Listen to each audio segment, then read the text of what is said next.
Hi there, everybody, and welcome to this evening's episode of the Salamander Coast. Welcome to Roll with Advantage. My name is Joe, and my face is so bright right now. Let me do a little doer to fix that.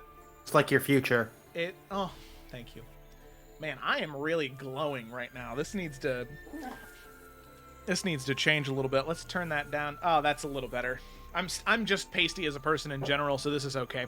Hi there, everybody. It's so great to have you here. It's been a little bit, but I'm happy to be back. I'm happy to play D&D. I've got my water, which is good. You should always have that. I've got my Monster Energy, which is just my staple for this game, for all my games, because I'm addicted to caffeine, and I should probably stop drinking them, but it's better than I'm a good DM than I have good health, right? Right? Yeah, you guys all agree. I also have my dice and my dice tray, because I'm going to be rolling these this session. Take that as you will. Have I vamped enough, Connor?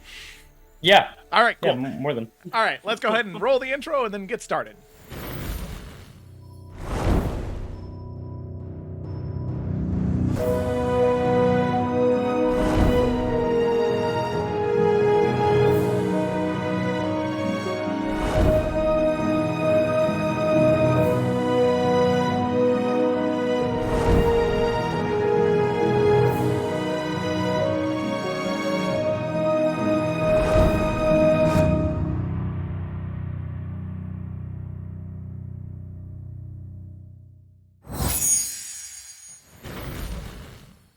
Yes. Oh.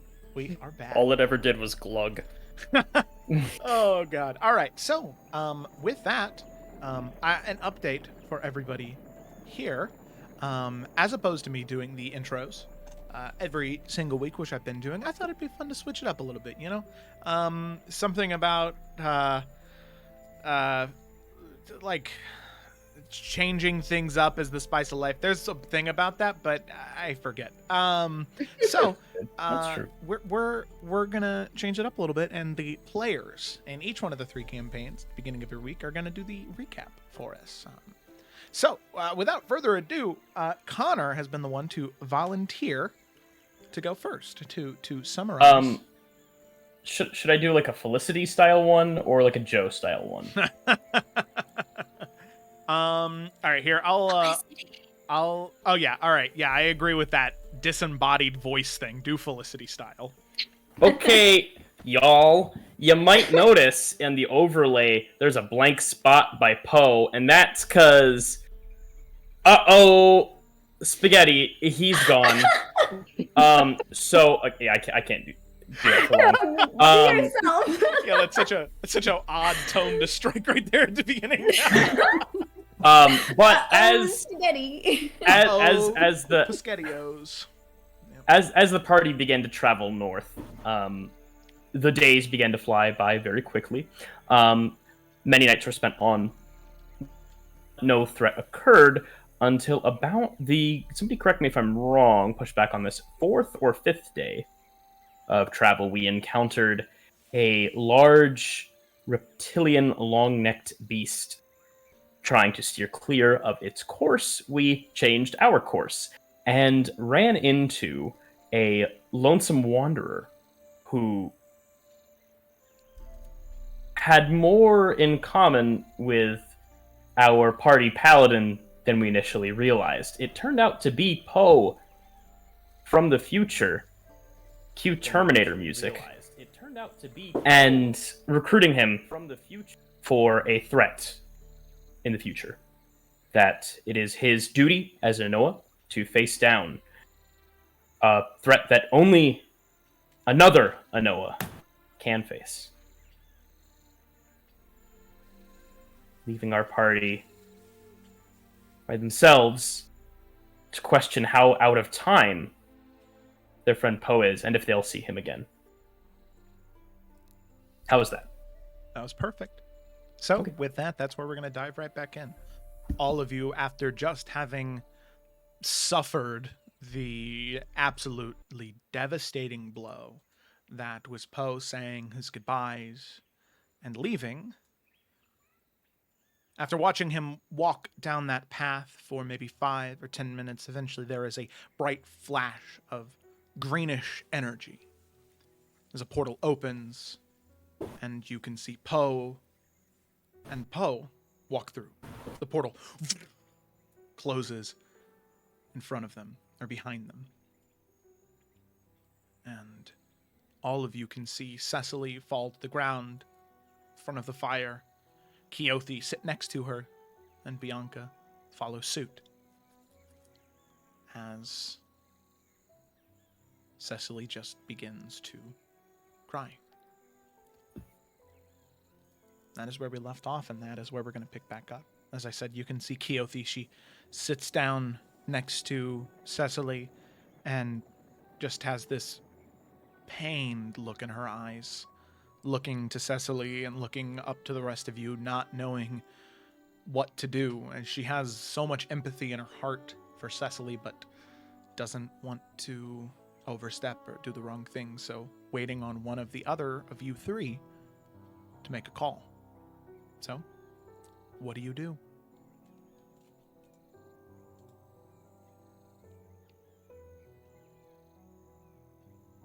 Sorry, fixing the How does Desmond look right now? Really, really sad.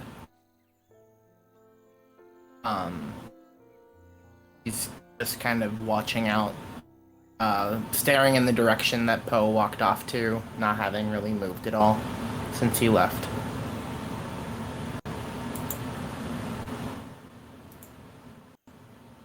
Hey, Desmond. Cameron, you have a lot of white noise. Did you turn a fan on? Yeah. My grandmother's air conditioning is on, but it comes on and off periodically. I'm sorry. No, you're good. I just wanted you to be aware because it was really loud. Thank you. I'm sorry. It was very Yeah, no impressive. problem. Yeah, I was like, what happened? It was like, I want to play too. Just put Yes, way too many I'm a pennies character into her now. fuse box, and then it'll take care of it. And I mean, how does Ashima look too? He looks pretty aloof, not content, and certainly not pleased, but aloof, apathetic. Okay. Bianca will take Cecily's hand if she allows it.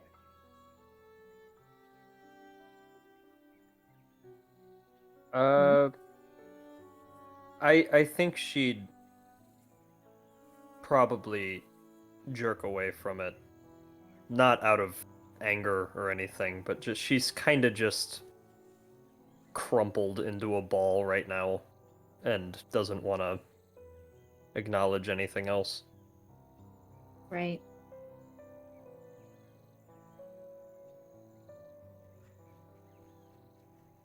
Maybe we all should just take a moment and actually rest and maybe digest everything.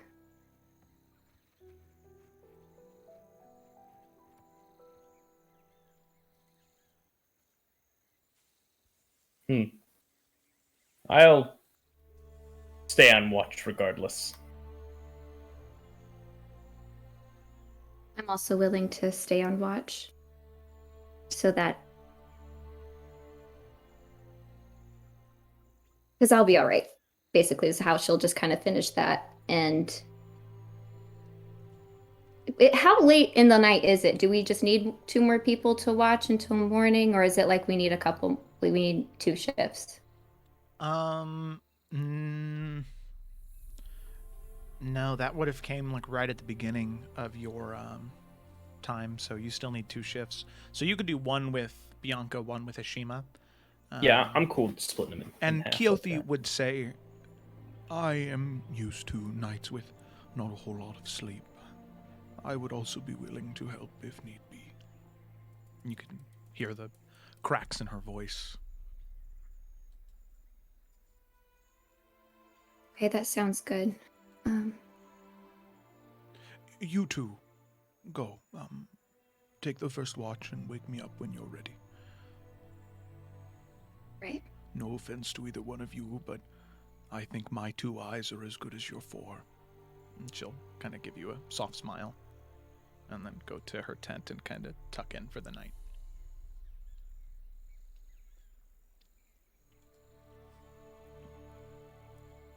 Bianca will look back to Desmond and Cecily and then get ready to go on watch for the first shift.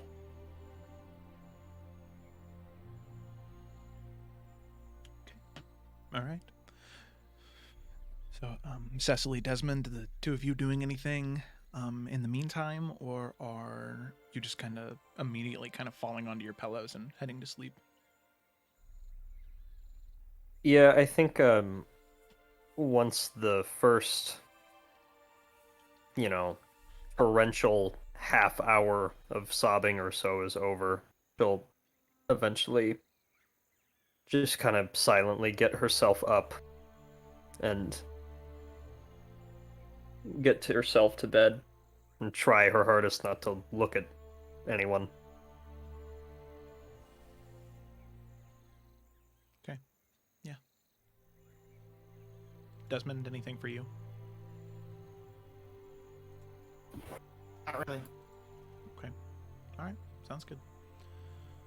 So then the two of you head off to sleep, along with Keothi and Shima and Bianca, the two of you were left to watch. So, as you settle in for your watch, I'd like the both of you to make perception checks for me. I pull up my character sheet Yeah. yet. Hell yeah. Perception is down here. I'm sleepy. Yeah. Maybe- Shima, Bianca's maybe her sad 2 and eyes. sleepy. Maybe Kyo's 2 eyes really are as good as your 4. Yeah. If I rest one eye while the other watches, then I'll be fine. And then switch. So, as the two of you are watching throughout your night, you really are maybe a little bit more affected by Poe leaving than either one of you would like to be. As you just sit and watch, you try and look out to the top edges of this canyon. Because as I said, you are in these super, super deep layers of canyon, almost like ravine-like in structure. You can see the different layers of sediment along with the constant humming of the shooting off of those pillars of steam, those fissures, every once in a while, creating this symphony in the night of water shooting up in the air and then falling, and that sound of almost pittering rain in a very, very short time. You sort of fall into that rhythm and you just listen. And both of you, as you're watching, instead of being on the lookout for enemies abroad, you end up looking behind you, looking for a green portal of some sort to reopen. And a familiar Water Genasi young man to tell you he's changed his mind, but throughout your watch that doesn't happen. If there's anything else you'd like to do during your watch, you can do so now. I don't have anything in particular. Not after that night.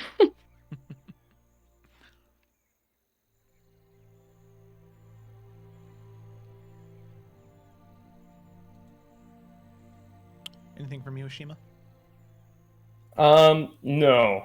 Yeah, he is just a little out of it. Okay. Alrighty. Sounds good to me.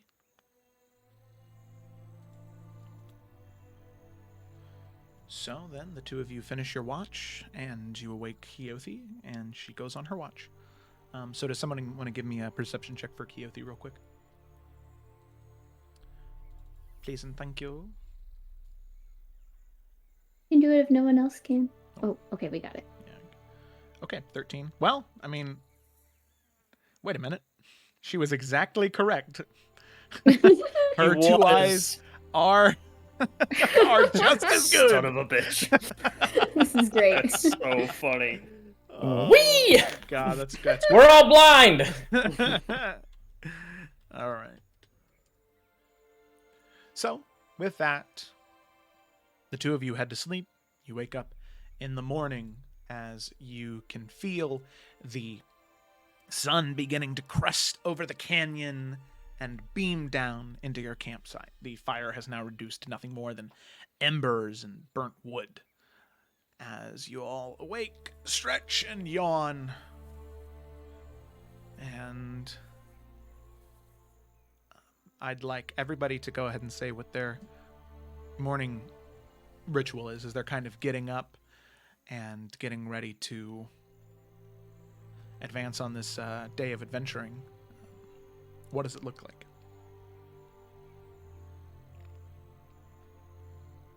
So Cecily will try very hard to keep up her meditation habit that I guess she's had for 3 days now.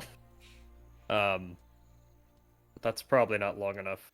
So she'll go 30 get days up for a and habit. find a spot to sit and try, but she's probably just going to be fiddling with the bracelet the whole time and not really able to do much. Okay. Which, as Inshima has instructed her, there's not like a right or wrong way to do it, so maybe she's kind of meditating, just not the way she meant to.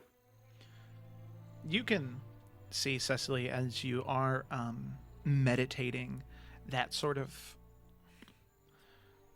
bracelet is mundane magically, as now that you have this sort of attunement with the weave, when you can at least sometimes get a general sense, but there's something interesting about it. As a piece of metal, you can see that as you're meditating, just sort of pinching it and touching it, anytime you begin to conjure a little bit of lightning or just electricity in general, you can see it just kind of clings to it. And every once in a while, due to the ridges and the way that the bracelet was constructed, every once in a while you can make a small bit of music, moving these small bolts of lightning across the surface of that bracelet. These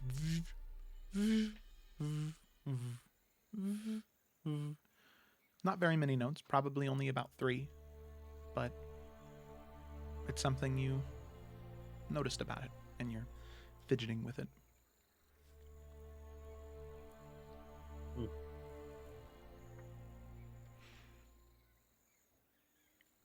Bianca's just going to kind of pack up her things, help out people who need help packing up their stuff, and then look down the road in the direction they're about to go, see if there's anything coming our direction, and kind of just like be ready and kind of waiting on everyone else, not impatiently, but just kind of like she's ready first, kind of just like ready to go, and then she's got to kind of maybe say something before we all go. So, but she'll wait for everyone else to be ready. Yeah, real quick, just make a perception check as you're watching out. Sure. More of my terrible perception. Okay, 11. That's not terrible. You keep an eye It's on... foggy. Yeah. The one thing that's odd about the daytime here, the further and further you travel north in the Fractured Peninsula, is those fissures and that steam. There must be some insane amount of heat located underneath somewhere in this area, as the water created by those fissures, the shooting up of water, and then sometimes the water doesn't even hit the ground. Especially during the daytime, you don't get that like pitter patter of rain. Instead, you just get the shooting up of water and then nothing. No resolution after that. Something that was calming for you and Ashima in the night is now already giving you a bad feeling just going into today of not being able to hear that small bit of rainfall. Instead, you see this just constant rolling fog over the top of the canyons, even obscuring your sight of what's up there. now. It's odd, and it's really, really difficult to see past that ridge line at the very top, which I'd say is about 60, 70 feet. So you're very, very far down compared to the very top of that ledge. Goofy. Yeah. All right then. Okay. Ashima, Desmond, what about you guys?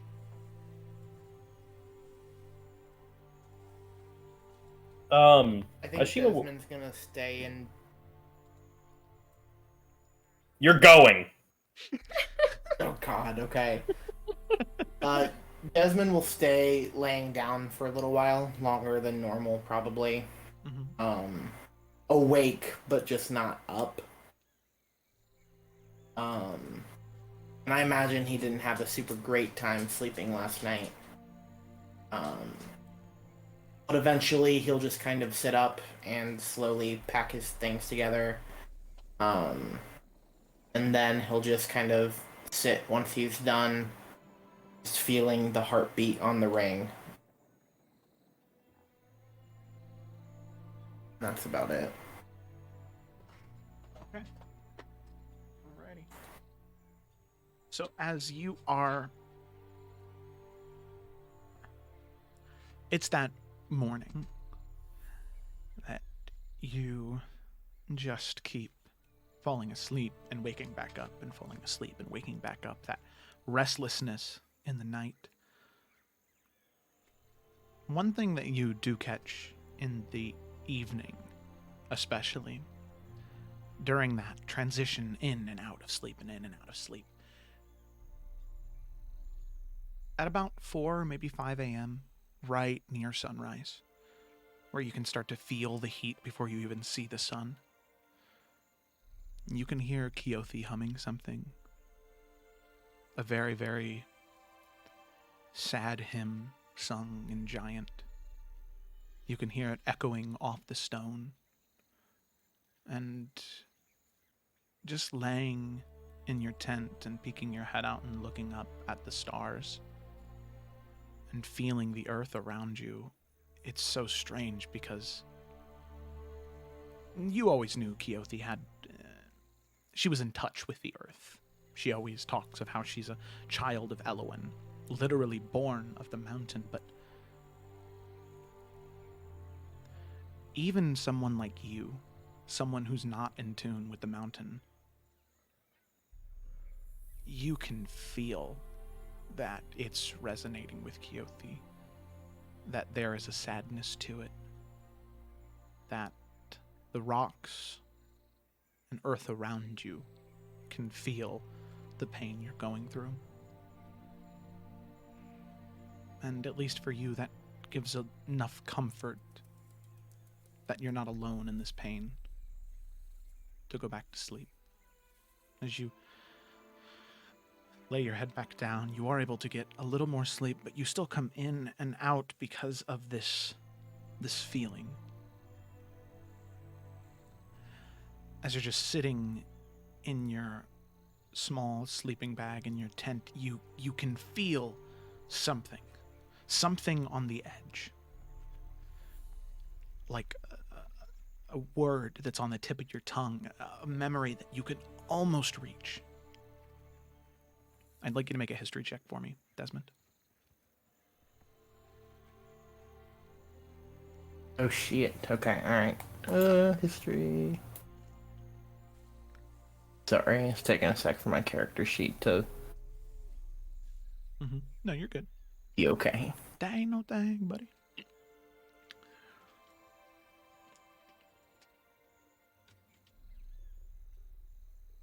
I like being able to see your little cursor frantically move around. It's just showing me like background biography. It doesn't have like my stuff. What? Salamander Coast, PCs, Desmond. Back. You don't have your just normal sheet on there? Oh, I don't see it either. Well, I don't know if I'm allowed to see it, I guess. But... Oh, that's odd. Save changes. There you go. You should be able to see it now. Okay, sweet. Okay. That was weird. For some reason, you didn't have permission to view your own character sheet. Funny. Okay, a 20. A dirty 20. Oh yeah, that is a dirty 20. So, Filthy 20. you, I'm sorry. I'm uncomfortable. So, Desmond, as you are just on the verge of waking up, that feeling comes to you. And instead of resisting, being afraid of what memory might be locked away, you just lean into it. You, instead of trying to forget or trying to move on, you try to remember. And that moment of this balance, one of the first moments of balance you've had in the life you can remember, you feel something, and you begin to see. You see that area where you first woke up. You blink once and open your eyes. You see the caves, the canyon where you are now. You blink again, eyelids slowly falling. You can see that moss-covered ruin. You blink again, opening your eyes. The hazy sun, blink again, closing your eyes. You see the same ruin but full of life, people. In robes of dark burgundy, you can see people standing next to you, 15, 20, all wearing plate armor, brandishing long swords. Blink again. You can feel the mist falling down the canyon below you. Blink again. This time you're alone. This time it is ivory and ebony statues that frame this location. Blink again. Back in the area you can hear Keothi humming that same song. Blink again. Open your eyes. And you see them. Someone you've met many times before. You can feel that much. You don't know how many. But you see them. There is a strong feeling you get in the pit of your stomach, focusing on that ring, focusing on that memory, that moment. That moment of first contact. A dragonborn stands in front of you. Red-scaled, brandishing this wonderfully carved spear. You can admire the craftsmanship, and there is this feeling you feel. This love and this hate. This confusion, wanting to stop whatever they're doing, but also something else. You know you have to stop them. But why? Blink again. You open your eyes. And you're awake. You try and close them again to get something else, to remember something else, anything else. But nothing comes. You shut your eyes, slamming them shut, trying to focus, to concentrate, but nothing.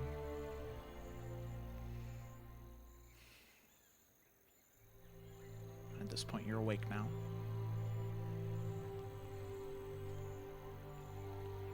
Well, I guess at that point, that was a lot.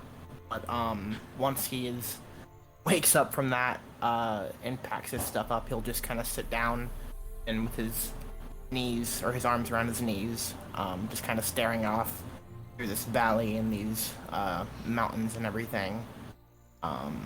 Just trying to place each of those individual pictures that he saw again over and over in his head. Okay. Sounds good. Last but not least, that brings us to Ashima. Ashima will be departing from his normal morning routine of peaceful, meditative yoga tai chi blend, and will instead be shadowboxing. Oh, hell yeah. Okay. Make an athletics check for me, or acrobatics check. Yeah. Should also mention that if I do have to take over for, we'll cross it when we come to Oh, it. you need access to his character sheet as well, yes. Yep. Okay. That's easy peasy. Let me do that as you're rolling. Configure permissions. Ghana. Ona. Okay, 12. Cool.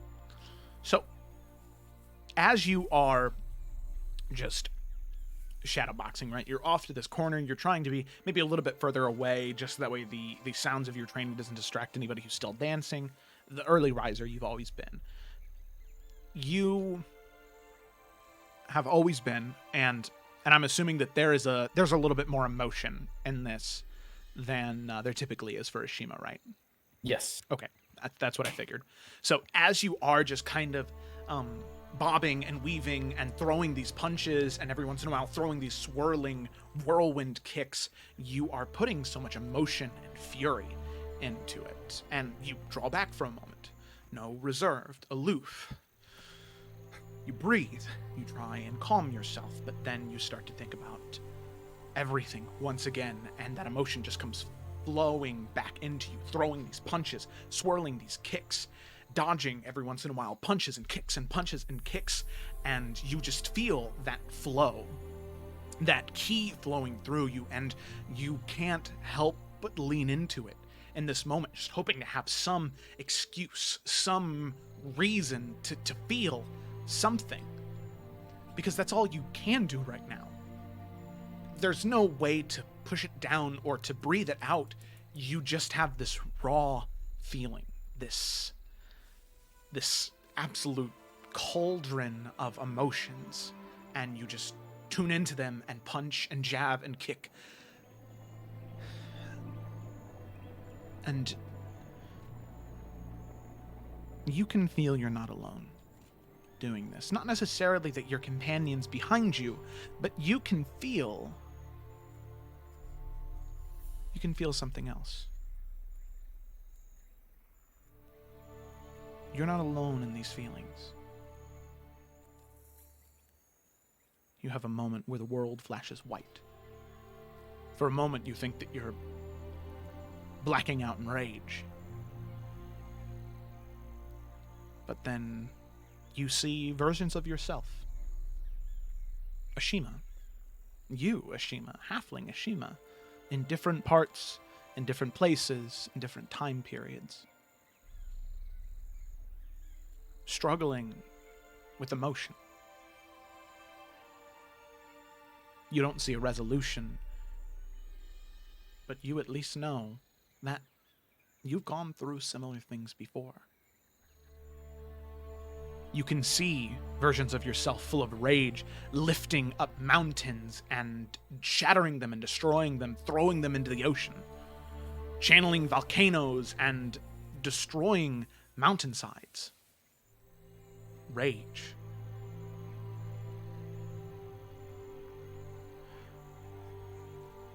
And you have a moment of confusion as well, sort of coming out of that rage yourself. Stopping your boxing. That was never in any of the teachings you read. None of them ever talked about that. None of the reincarnations. And you have this bout of confusion in you now.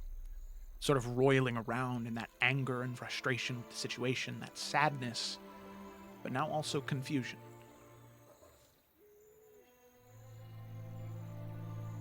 Why wasn't I told? And you continue your shadowboxing to completion of your routine. But even as you finish, the latter half of your exercise is not nearly as fulfilling as you wished it would be.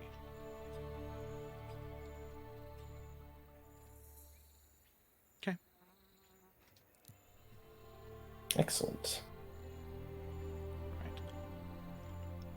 So you can see Keothi, and she's just sort of meditating. Every once in a while, she sort of digs her fingers into the dirt around her, squeezes it, and somebody go ahead and make a religion check for Keothi. Got it. Thank you. Okay, so you can see that as she is digging her hands into the dirt, murmuring these different incantations and phrases and words in Giant,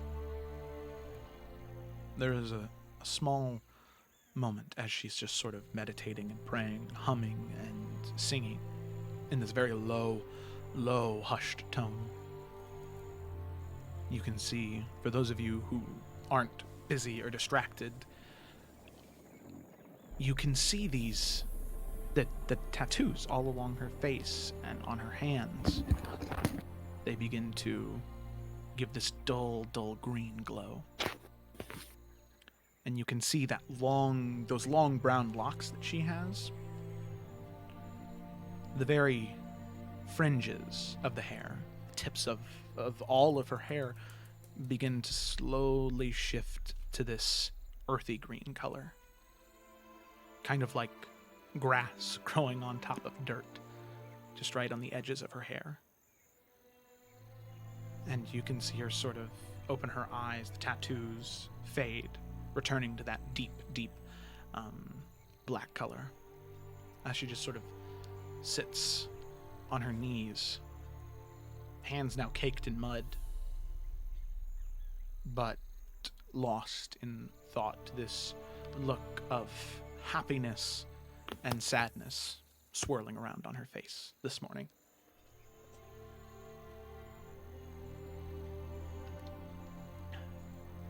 So, morning rituals concluded, everybody just kind of wandering aimlessly, packing away their stuff. Bianca, you can see that it's definitely a slow start for everybody as you're trying to get everything packed and get everyone moving. There's some weight holding everyone down, and that is something that you easily catch on to. Yeah, she's not going to rush anybody either, just kind of like waiting and helping, especially the people that are just like not really thinking about moving forward or moving to the next step. But once everybody kind of is at that point of like, guess we'll just get going, she'll kind of stop everyone. Hi, I know the last thing we want to do is just pick up and keep going. It's kind of the last thing I want to do right now. But I kind of want to take some of Poe's advice and just saying what you got to say in the moment instead of waiting and never saying anything. And I know we all miss him so much right now. And we all have some form of love in our hearts for him. But I think it's really, we should be so proud in a weird way that through all of the bullshit that we've been through, I mean, this is probably one of the hardest things we've had to do, is watching a friend go. I mean, through Selrid and Summer's Rest and Daku and just all of Daku's bullshit that's still going on, and becoming outlaws and going to a futureless future, and hell, all of our own personal demons, our hearts still know what's important. And no, we don't really get the luxury for closure. And because that's just not what life has planned for us. So whatever you think it is, the weave or fate, destiny, it's not going to give us everything that we want, and it's not going to be very rewarding, clearly. But I think the thing that can keep us going and guiding us is that if we are able to do what we have to do, we will see Poe again. Or at least hold on to the hope that we will. And I think if we let that guide us, it'll make everything going forward so much easier. And then she'll just kind of like sigh and look at everybody, knowing that her words may not have brought any comfort. But then she'll kind of just give everyone a nod. So let's get going. Let's get going so we can see him again. Well spoken.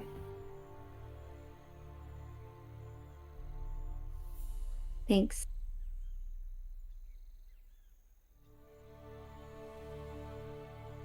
Cecily she's been sitting there the whole time, and she'll kind of abruptly stand up and just dust herself off and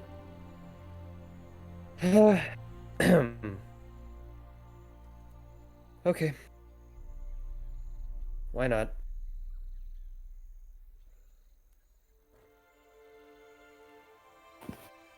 So which way we starting? I'm kind of lost.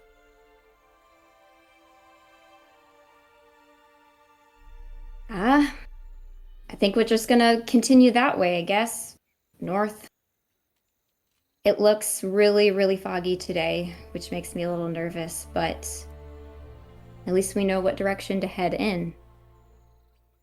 Right. Okay. Well, what are we waiting on? We don't have time for feelings. We gotta save the world. She's like just tried really hard to joke about it, and it just didn't work. And she'll just kind of gather up her things, which is the drift globe, and yeah, that's it. And then she's ready to go. Okay. And roll. All right. So, with that, all of you begin to make your way north, following the canyon to the best of your ability. Luckily, the canyon makes it really easy on you. There are not very many, if any, paths to diverge and move. You can see the mist grow thicker and thicker and thicker, as your visibility now is maybe 25, 30 feet in front of you,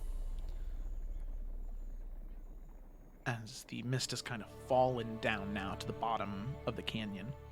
Looking up, you can still kind of see the edges of the canyon, but it's definitely, if you're on one side of the wall, you can only see just barely the lip of the other, and vice versa. So you kind of have to be all the way up against the wall to even see one of the two lips. And you can see that they vary in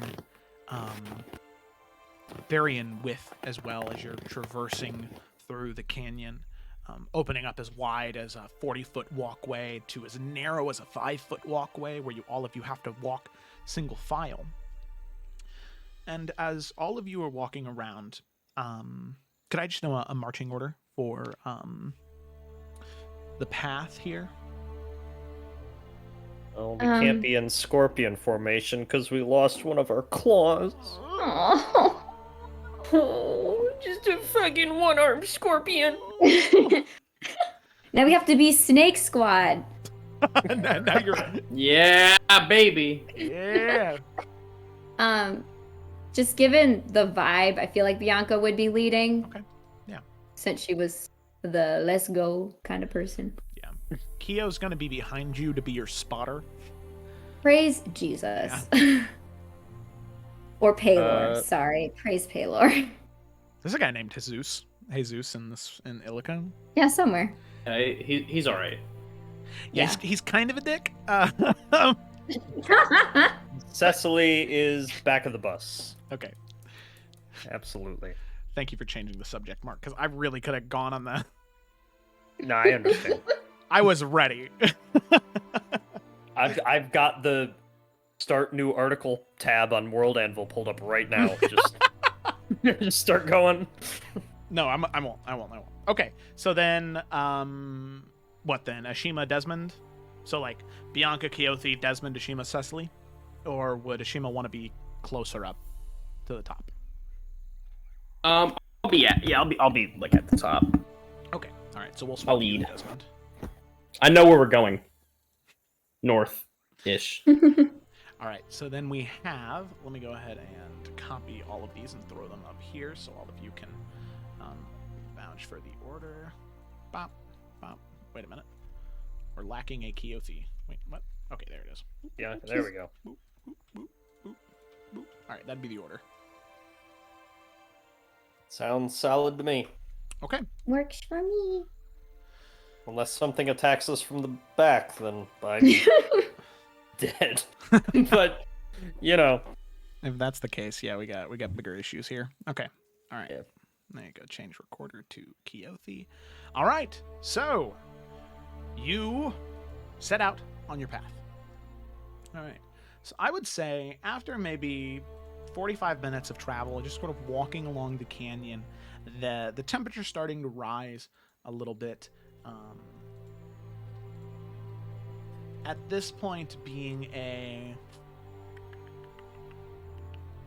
let's see here. It's not warm by any stretch of the imagination. It is about maybe 42 degrees Fahrenheit right now, where it's not freezing, but it's also not warm. And the mist that's sort of clinging to your clothes and soaking into the leathers and cloths that some of you are wearing, it's not the best feeling. And then on top of that, every once in a while, I agree, Keothi. Ick. Oops. Oh no. Ick. Ick. Gross. So all of you, Disgusting. you can also begin to see what looks like dark clouds begin to kind of move into the area as a very light trickle of rain begins to fall, as all of you are just now beginning to make your way through the area. There we go.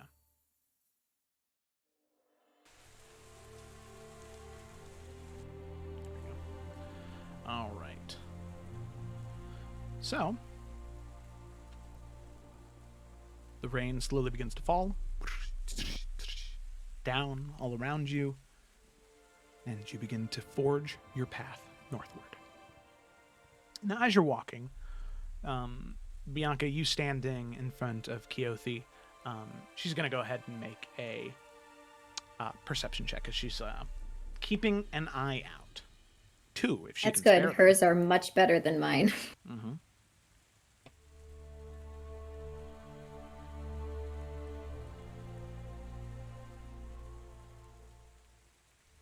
Come on, Keo. Come on, Perception. Keo. Make a check. Come on, Keo. There we go. Perceive it. My laptop took a minute there. It's okay. 14. Okay. So you can see as you're walking, she kind of pulls her hood up a little bit. And you can see that all along her sort of side satchel bag, she's currently... Oh, well, that's right. All of you are...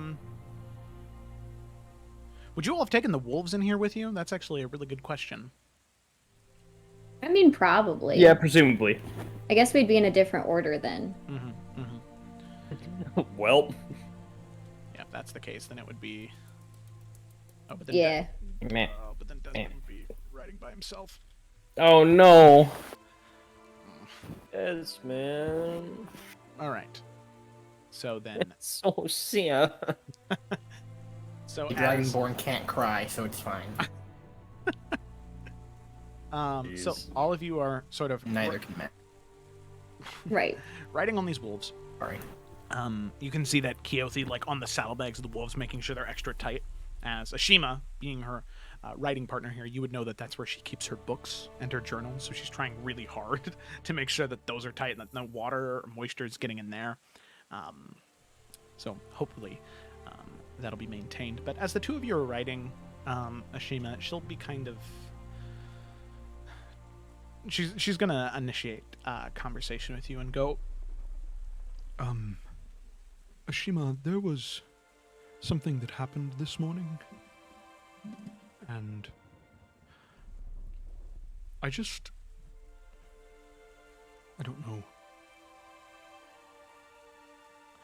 I have a feeling about, I don't know, Elowen, my mother, I suppose, in a way. Any of her children, any people who follow her, she never wants them to feel alone or like they're unprepared to accomplish the things that are put in front of them. And this morning I reached out and I asked her, and she said something to me.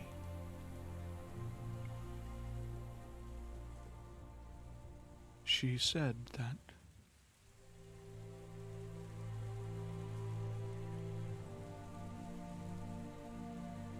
the same flowers that celebrate the sun shall be the ones to protect you on this leg of your journey.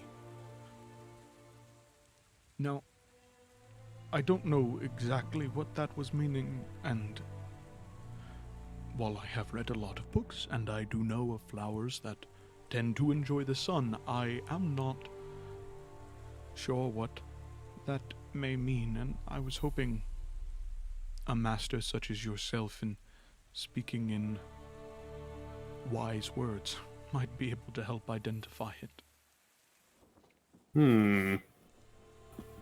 The same flowers that... What was the specific word she used? That celebrate the sun.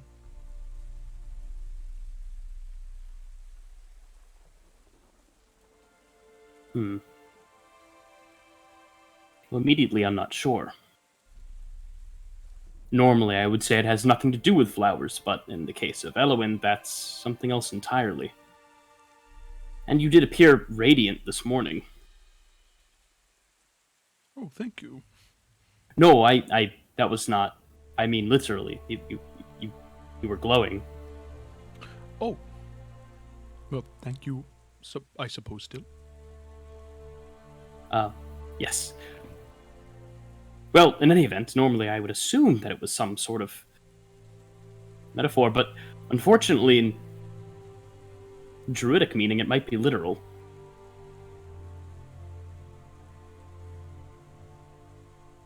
There's no way to know. I suppose not. Well, save for time.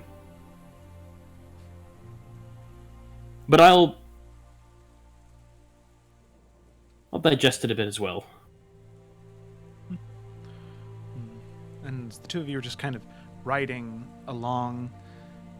Both of you, being the two with the highest passive perception, you can just hear this scratching noise, this sort of screeching and scratching, like rusty metal scraping on rusty metal, coming towards you from the north. And it's not very long after they start to hear it that the rest of you start to hear it as well. That scratching, terrible, just ear-shattering noise. begin to hear. Goodness. Oh, ow. No. I do not like that noise very much at all. Oh, What would make that noise? here? I don't know. Oh. Well, we have a lot of fog. Do we want to just hide in a corner and let it pass us? How wide is Whatever it the canyon? Right now, Is there it's about 30 feet. I mean, you could maybe get on the very edges of the walls, and whatever is passing might miss you, but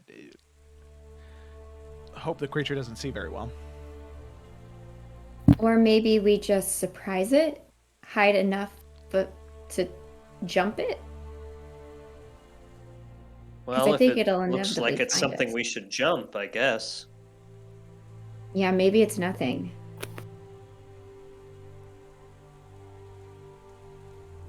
I don't think the hiding plan is a bad idea though. I just don't think it's gonna miss us unless it's, I don't know, very hard with their eyes. Can't see.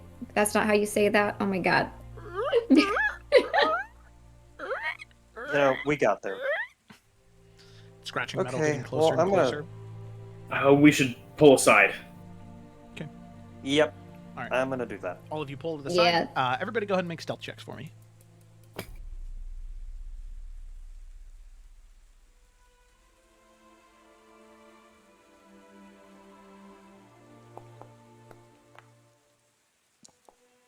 Wow. Oh, wow. All single digits all around. Oh, nope, there we go. There's not a single digit. Oop, sorry, I re-rolled that. Oh, same thing both times, Oh, hey, so that look works. at that. Okay. And then somebody roll one for Kyo, please. So we got 12, 12, 25, 19, and a Oh. 4. Okay.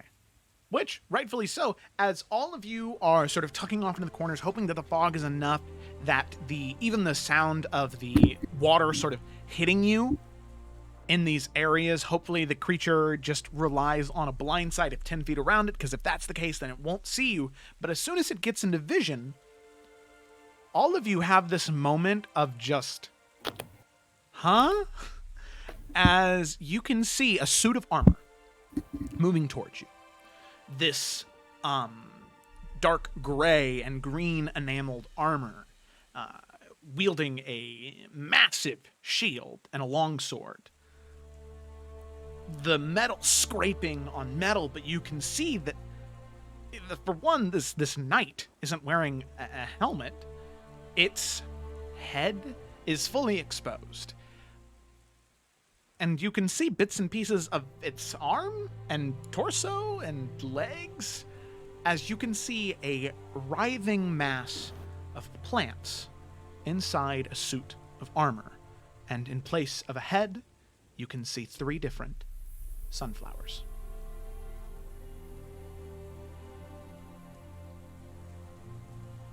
And Keothi... Oh my. Oh! Ashima, I think it was literal. And Keothi Oh, kind of get off the wolf and approach. And you can see that this knight bow onto one knee, tip of the sword in the ground, shield spread out, facing towards Keothi. No words, as there's no mouth to speak them, but there's a rustle of the leaves on the inside of the armor. And Keothi says, They want to come with us.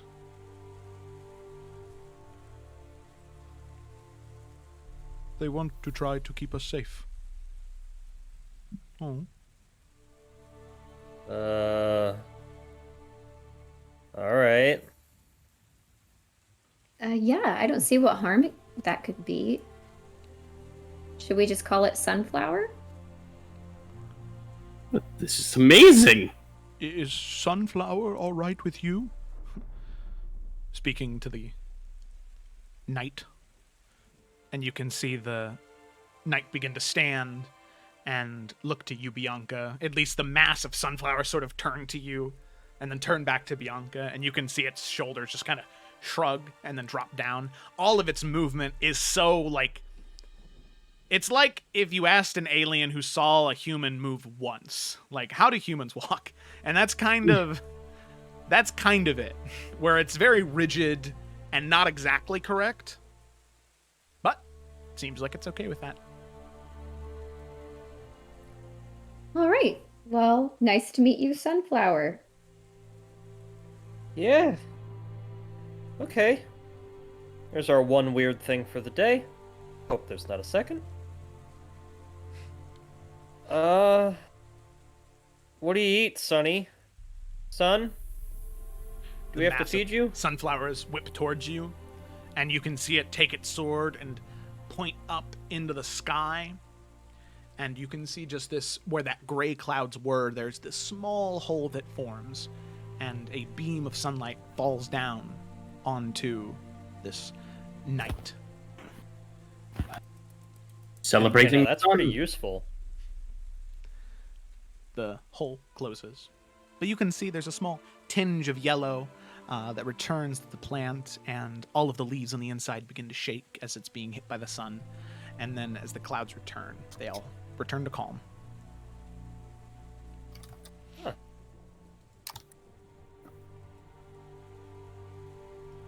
Okay. I want to try something now so that we don't run into a problem later. And Cecily is gonna calmly pull out the drift globe Okay. and just be like, okay, this gets really bright. Is that good or is that bad for you?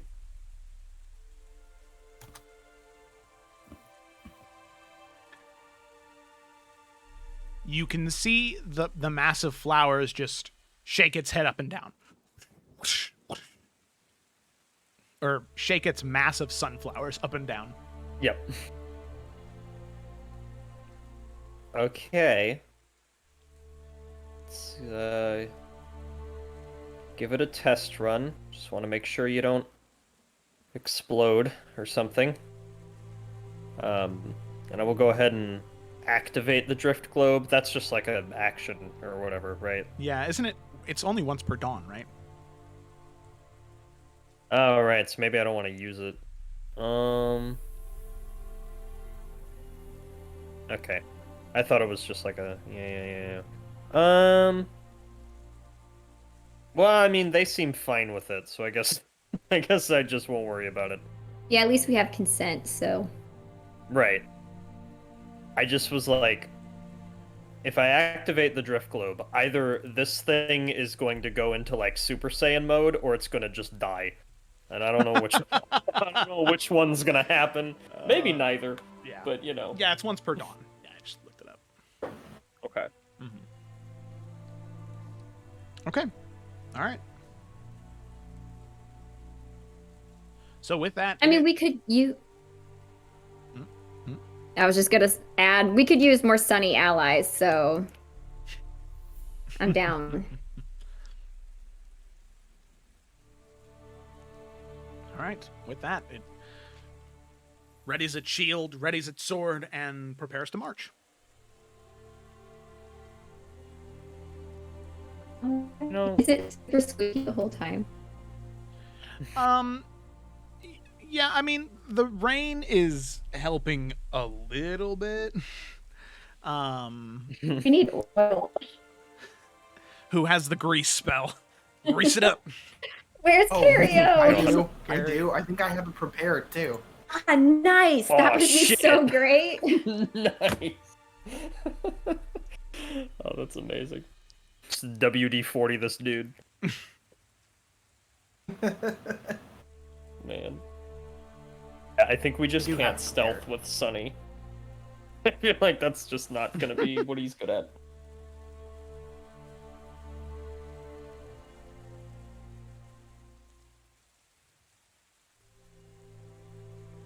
Well, Cecily, as she continues to ride on, she's just gonna shake her head and mutter to herself, "We're gonna have a lot of shit to tell Hubert."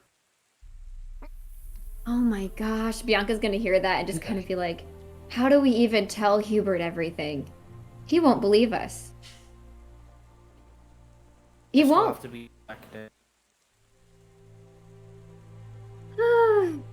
We'll cross that bridge when we get there. And she'll like rub her eyes a little bit. Also, oh, sorry. Me too. Should Sunny ride with Desmond then so he's not alone? Oh yeah, that'll keep him from squeaking too. Well, some. And keep up the pace, I guess.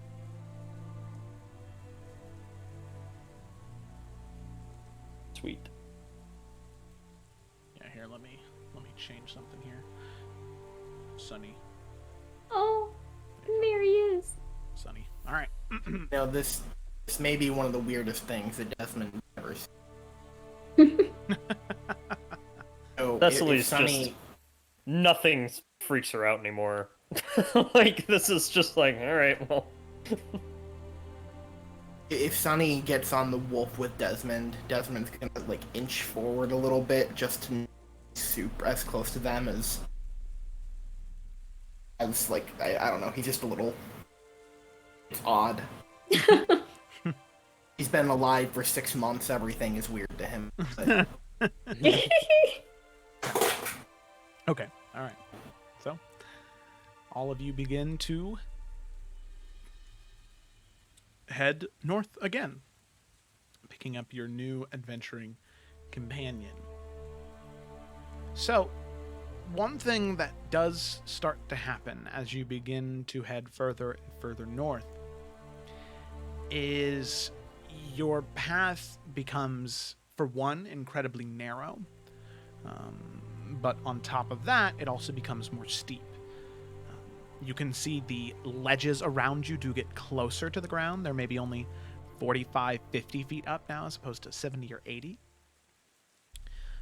But it is becoming increasingly harder and harder to make your way through with the mounted wolves. It's not impossible. It's just difficult. Where if anything were to happen, definitely there would be some animal handling checks involved to make sure that they sort of stay calm and don't rush off in any direction or the other. So it's up to you how you proceed here. Is it slowing them down with the wolves necessarily, or is it just more risky? At this point, you're probably traveling at about the same pace as you would on foot. Maybe a little faster, maybe like 35 feet as opposed to just 30. And there's also the added bonus of no squeak from Sunny. Right. You know, the wolves are kind of uncomfortable, but I think it's kind of worth it to keep with them. I think so.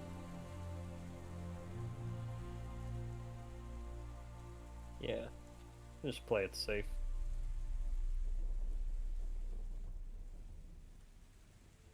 Yeah, it'll pay off once we're not in such a tight place again, so. Mm-hmm. Okay. All right.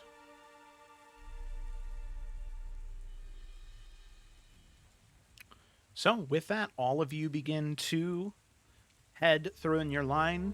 Bianca and Cecily, Kyothi Yashima, Desmond and Sunny, making your way through and head deeper and deeper into this canyon. The mist sort of building up and dissipating. Every once in a while you can hear those fissures burst into the air, and then no resolution of the water hitting the ground, just creating more and more mist. Every once in a while, you can see it sort of swirling in these different areas, creating these small tornadoes that eventually dissipate and are gone, removed. But as you're making your way through, Cecily and Bianca, since you're sort of at the front of this column, I'd like the two of you to both make a perception check as sort of being the first people right up there. You got it, dude. Woo! Let me perceive. Oh Wow. my God. We can't see. It's the sunlight and the fog together. She doesn't have good eyes for that. Yeah, it's kind of like good thing you didn't turn the drift globe on, or else it'd be like turning on your high beams. Yeah. Yeah. Okay, so as all of you are beginning to make your way through these narrow ravines and canyon passageways, it is just becoming more and more difficult to see with the constant summoning of these sort of tornadoes touching down inside with you. You can feel your hair sort of being pulled off to one side, or the clothes or the pelts of the wolves, the fur on the wolves sort of being pulled in one direction, the tornadoes dissipating. That constant noise and the sound of the fissures popping off every once in a while, turning into this fog, adding to the sort of inhospitable travel climate. Especially for the two of you, it is just so difficult to get an idea of if there's anything in front of you. And as you are making your way through, you try your best to look up at the ledge in front of you, but it just, you don't see anything. And I would say that this goes on for maybe, I'm going to say, probably 7 hours. I mean, the majority of this day until you're getting about to 3-4 o'clock, just sort of looking up and around, trying to keep an eye out best you can. Every once in a while, sort of breaking off a piece of ration to eat that for the time being.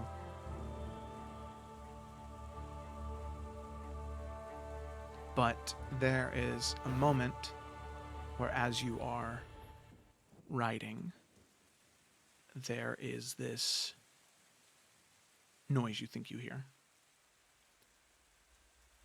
A pebble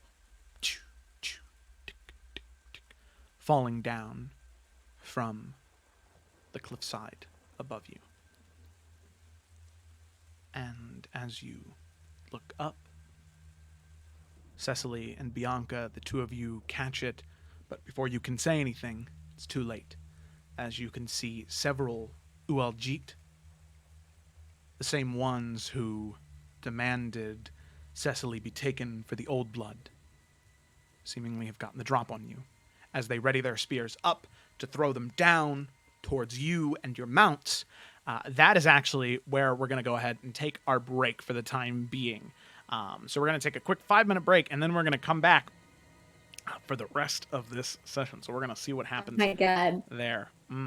That is bad news. Oh, no! Yeah. Bad news bears. About to get speared. Okay, so thank you all so much for watching. If you are just tuning in, we do also have the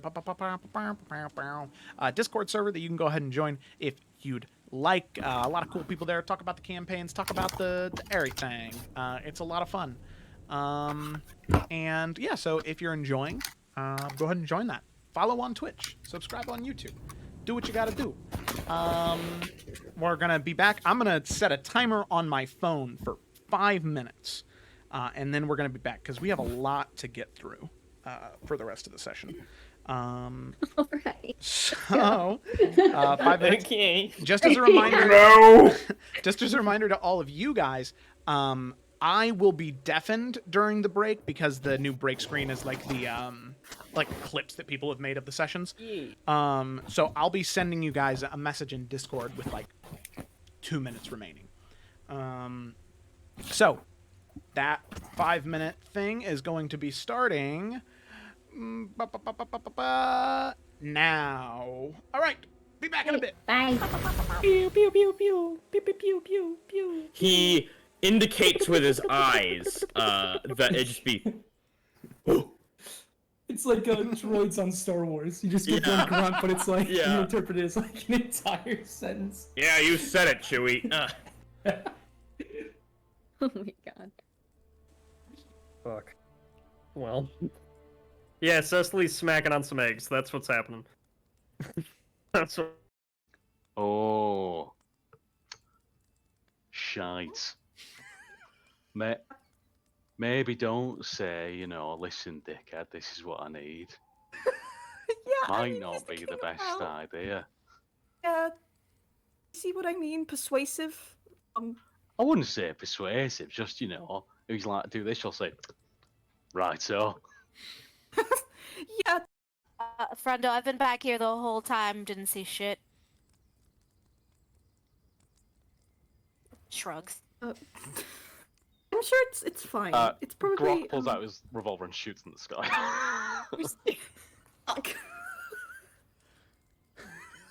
Well, you know what? I think you might have scared him off anyway, so good call on that. Fucking, that'll show him. Please don't. Cheeky fucking... We need to put a stop to that. That makes me very uncomfortable. Well, let's worry about the tyrant that's coming here first, shall we? I mean, there's nothing wrong with me. I'm a functional member of society. Debatable. If I had a negative 10 to insight, I would still call you on your bullshit. Is he all right? What is happening? What is going on with Ferdinand? He is not all right.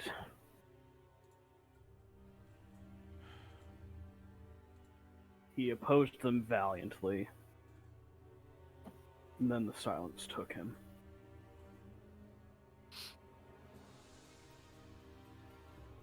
Sayla looks... See if he wants to look at it too. No, I'm not busy. I was just kind of just doing some stretches. I wasn't doing anything. I don't know. I don't know what. Okay, yeah, what's up? Hey. Yeah. What's up? What do you need?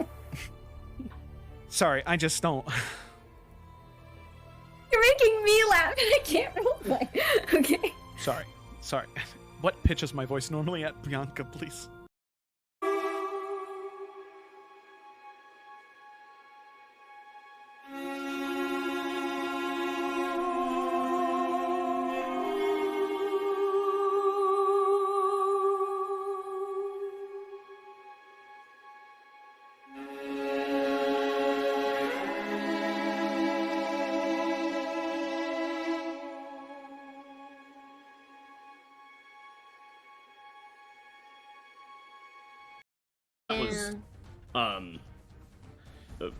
Not great.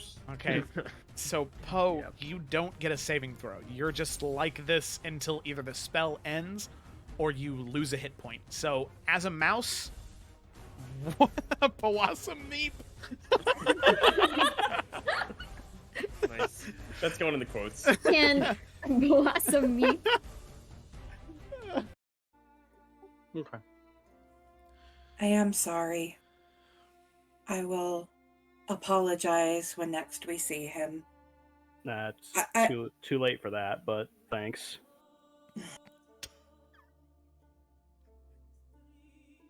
Well, I don't think it was necessarily a bad thing.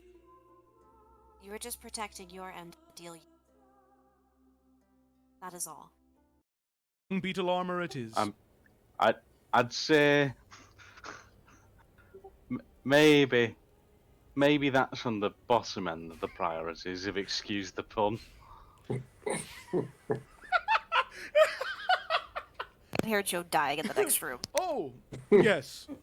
Bottom end. Very well. I'll keep an eye out. Anything else?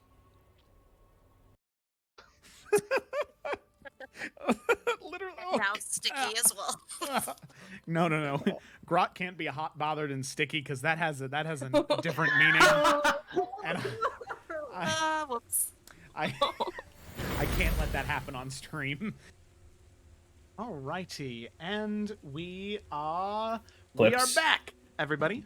Hello, and welcome back to the Adventures of the Salamander Coast. I said 5 minutes, and that was 5 minutes and 1 second. So, please forgive me. But we're back now. Okay, so we had just left off our group of adventurers. They were making their way through the canyons of, the Mystspire canyons in the fractured peninsula, trying to find their way from the southern end to the northern end in the hope to make their way to Fjordaleth, and then from there find a boat to take them to this Temple of Time, Circe, the Legend of Zelda. So they're trying to get there.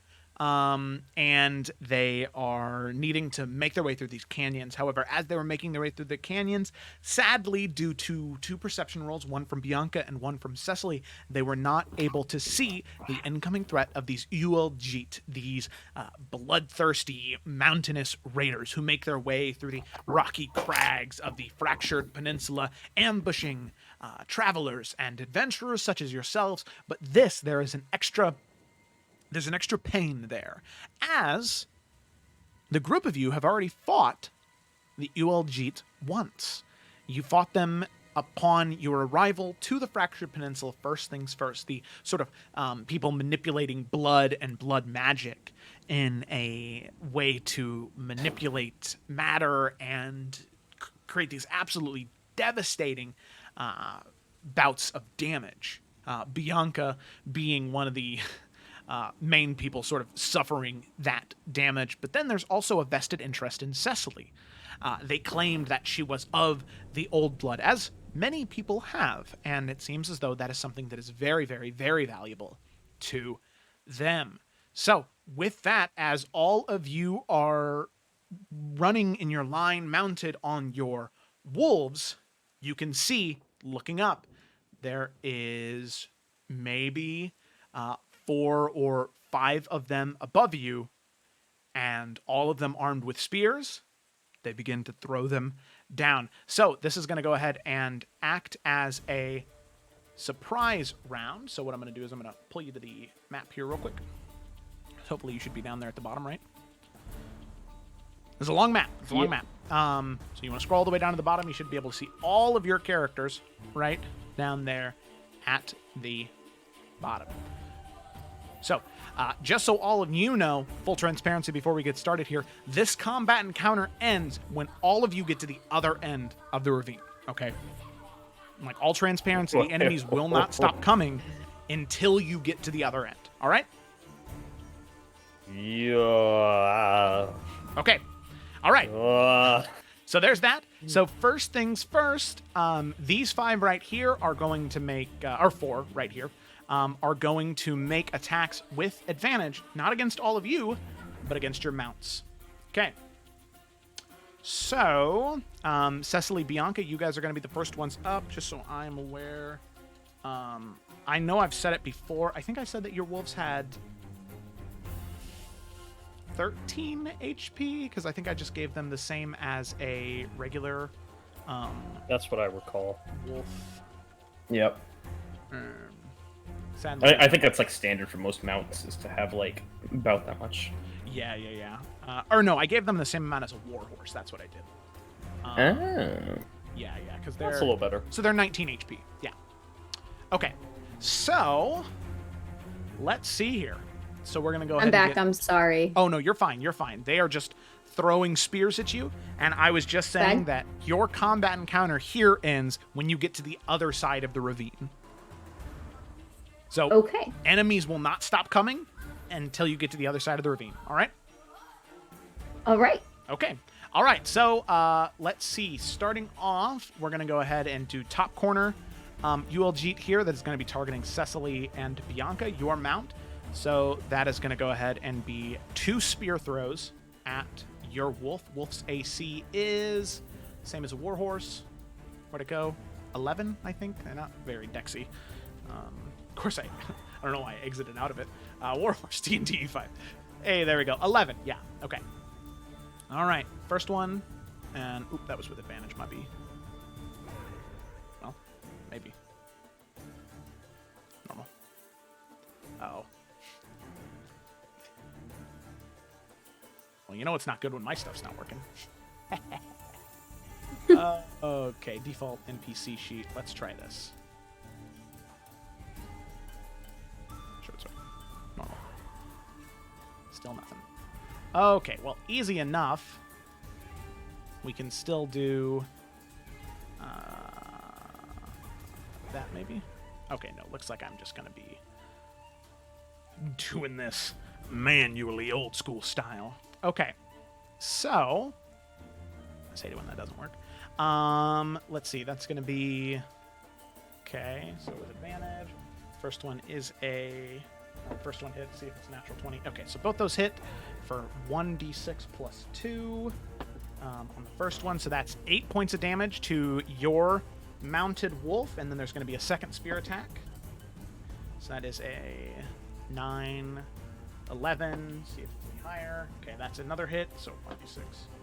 So then that'll be an extra 3 points of damage for a total of... what was that? 8 plus 3? Yeah, total of 12. Okay, so yeah, it's got 7 HP remaining. Okay, so then we're going to move to the second Ueljeet, which is going to also throw both of its spears at Bianca and Cecily's horse. So that is that's a 10, which would be a miss, but then with advantage, that's a natural 20. So that'll be 6 plus 1, 7 plus 2. 7 plus 2, 9. So that's an extra 9 points of damage, which I believe that is... Yeah, dead. Okay, alrighty. So 3 spears impale into the wolf, and the third one directly in the head, slamming down, bracing it up against the neck. You can hear that spine cracking as the spear pierces through the skull and separates the spine from the rest of the body as the wolf just sort of falls over limp, and Bianca and... Cecily, you both are now prone. Okay. Prone. Cool. Prone. All right. Okay. Alrighty. So then we have 2 more here. This one is going for Keothi and Ashima. So let's see, is it working now? Hey, it's working now. Look at that. Okay. So that is advantage. So that's an 18 against Keothi and Ashima's for 5 points of piercing damage. And then advantage. Okay. So that's a dirty 20 for another 6 points of piercing damage on yours. Okay, so that's 11 total. 8 HP left. Then we have one more who's right behind you and is going to make 2 more spear attacks. 1, 2. And then add some advantage to these bad boys. Advantage. And I can't use a reaction during surprise, can I? No, you cannot. Okay, I thought so. Just wanted to check. Yeah. Okay, then that'll be an 18 and a 22. Both of those are hitting as well. For a whopping 13 points of piercing damage. So once again, 4 spears slam into Keothi and Ashima's. And that wolf sadly drops, and Keothi and Ashima both drop prone as well. Okay, so we have 4 people prone, 2 still on a wolf, and with that, we are going to go ahead and roll initiative. All right? So let's go ahead and activate the encounter, and with that, you can go ahead and start rolling initiative. Stop, drop, and roll initiative.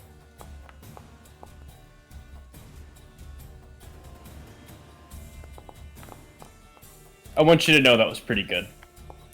Okay, thanks. I chuckled, but my mic was off. Oh no! Glad you wanted to tell me. Man, my dice are being really This is bad. fucky right now. Yeah. Just as a general note. This is bad. Yeah, it's not. Yeah. Oh god, I got second place with a 14. Oh yeah, well, that's wow. nice. That's some good initiative right there. And then here, let me go ahead and add the Sunny to the initiative order here. Yes, Sunny.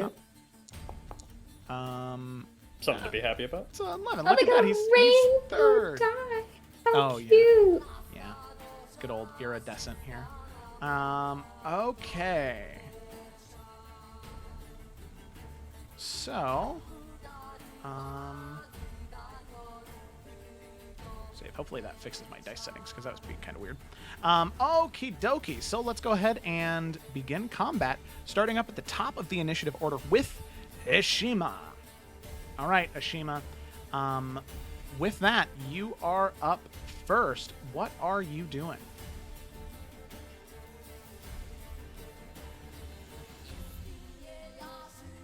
Ashima, you're muted. Oh, that's rough. Oops. Okay, so even with halflingness stature, that's a lot of people to get through. So would that just be difficult terrain? Yeah, that would be difficult terrain then. Well, no, Okay. actually, no. You're squat nimbleness, and it allows you to move through allies, creatures. Oh, okay. Yeah. So for you, That is 5 feet. So we always kind of like assume that our characters are 5 feet wide.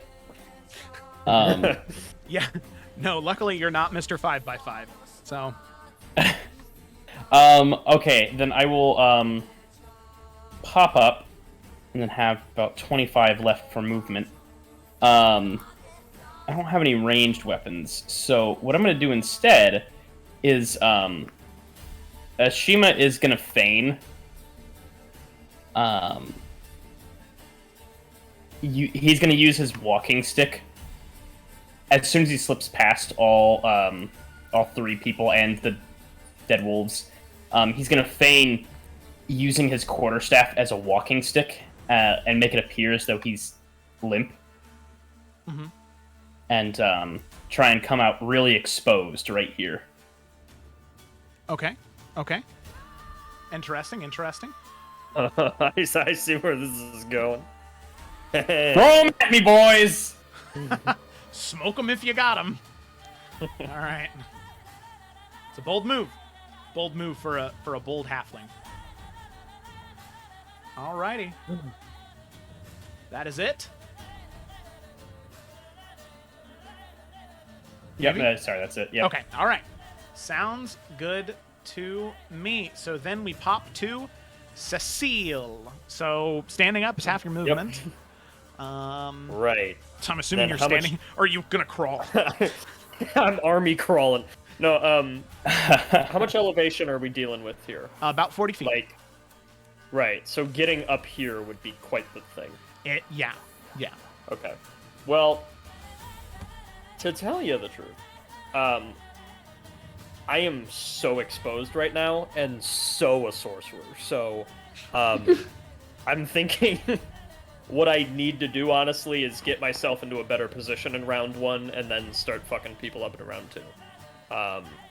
So my thought is the only place it looks like I could really hide are this brush up here.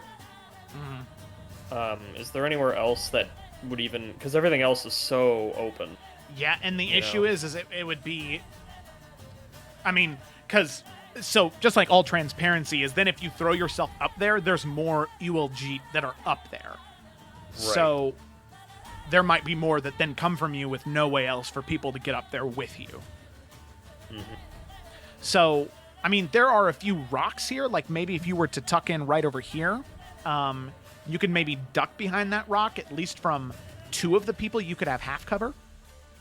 So that's something at least. That is something. Well, here is what I am going to do. Okay. I will use Quicken Spell to cast Blade Ward as a bonus action. Ooh, okay. So all piercing, bludgeoning, and slashing damage will be half on me. And then I am going to go ahead and I don't want to draw any aggro because I think Cecily knows what Ashima's doing. So I'm going to use my 30 feet of movement. Well, remember, you were prone, so you have 15. 15. Yeah. Alright, so I'll just get there. Cool. That's still fine. We're still nailing it. Still killing the game. And then, rather than try to take kind of a hopeless hide action, I think I'm just going to use my action to dodge. Okay. So yeah, I'll wait to be in a better position, but they will have disadvantage hitting me, and if they do, it'll be half. Okay, yeah, and then these two over here, since you're behind that rock over there, they're going to have disadvantage, or not disadvantage, you're going to have +2 to your AC from these two over here. Sweet. So you have that to look forward to at least. Okay, all right. So I won't go down in round 1. Change of pace. All right, so then the Sunny right here, he is going to, Desmond, he's going to grab onto your shoulder, and he is going to spend his turn guarding you. So pretty much, he put your hand on your shoulder. The two of you are connected right now as you can feel the vine sort of wrap around your arm. It doesn't hinder your movement at all. So if you decide to dismount, but what he can decide to do is he can decide to take attacks for you. So pretty much with his 18 AC, any attack that comes towards you, it will come towards him first. And if it gets past his AC, he'll be taking the damage instead of you. Fine. Okay. All right. So that is his turn. So Desmond, for the time being, your AC is technically 18. Then we come to the first blood thrall over here, who is going to, Ashima, sort of feigning that sickness, is going to begin to throw a couple spears at you. However, did you take the dodge action? I was stupid and forgot to. Okay, I mean, I think that if you would like to say that you did, you know, that's because yeah, Ashima we'll go definitely. ahead. Okay, yeah. Yeah. I mean, that was the plan, as you probably picked up. Yeah, so. that's what I thought you were going for. Okay. All right. I just forgot to announce it. Oh, that's okay. Alrighty. So then we've got short sword attack, or spear attack. Oh God! Teleports. Nothing personnel, kid. So then these are both going to be with disadvantage, because you took the dodge action. So that'll be a 10 and a 13. Both those miss, right? Mm-hmm. Okay. So yeah, 2 spears. Both fly down towards you. Yeah, and if I can, he'll like try and like make it look like he just like is stumbling and like tripping and accidentally dodging them. Okay, alrighty, sounds good. So yeah, you throw the spears are thrown down at you, and you just sort of and the spears slam down into the dirt underneath your feet. Luckily, you dodged both of them. Okay. With that, then Bianca, we come to your turn. Okay, so it's half movement to get up, right? Yes, half your movement speed to get up. Okay. And we're just trying to get to that finish line, right? Well, you need to get to the other end of the map. So each one of those lines is a sort of new... It presents a new problem. I did not keep scrolling. Okay.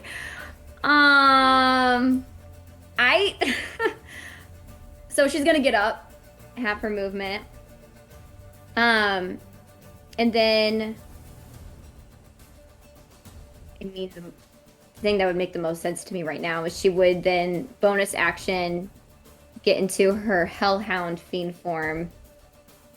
And then with the okay, so then if her movement speed was 30 and then she changes so that her movement speed is 60, is it just 60 minus 15, or do you want to do half the 60?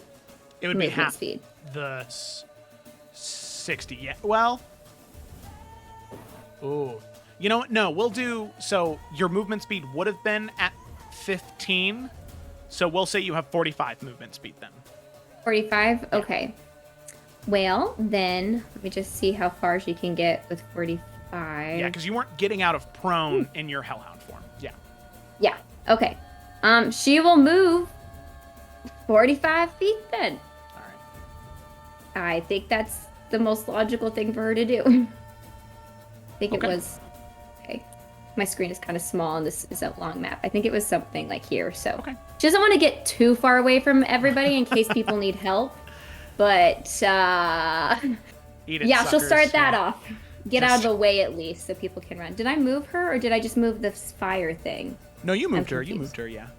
I still see like a shadow of that's just where showing she where was. that's just showing where you started. Oh, I'm not used to these updates. Okay, I think that'll. Well, you'll And move. then I'll also take the dodge action. Okay, yeah. You also only move 30 feet, so it's up to you if you want to. Oh, I did. Yeah. You can move an okay, extra 15 feet.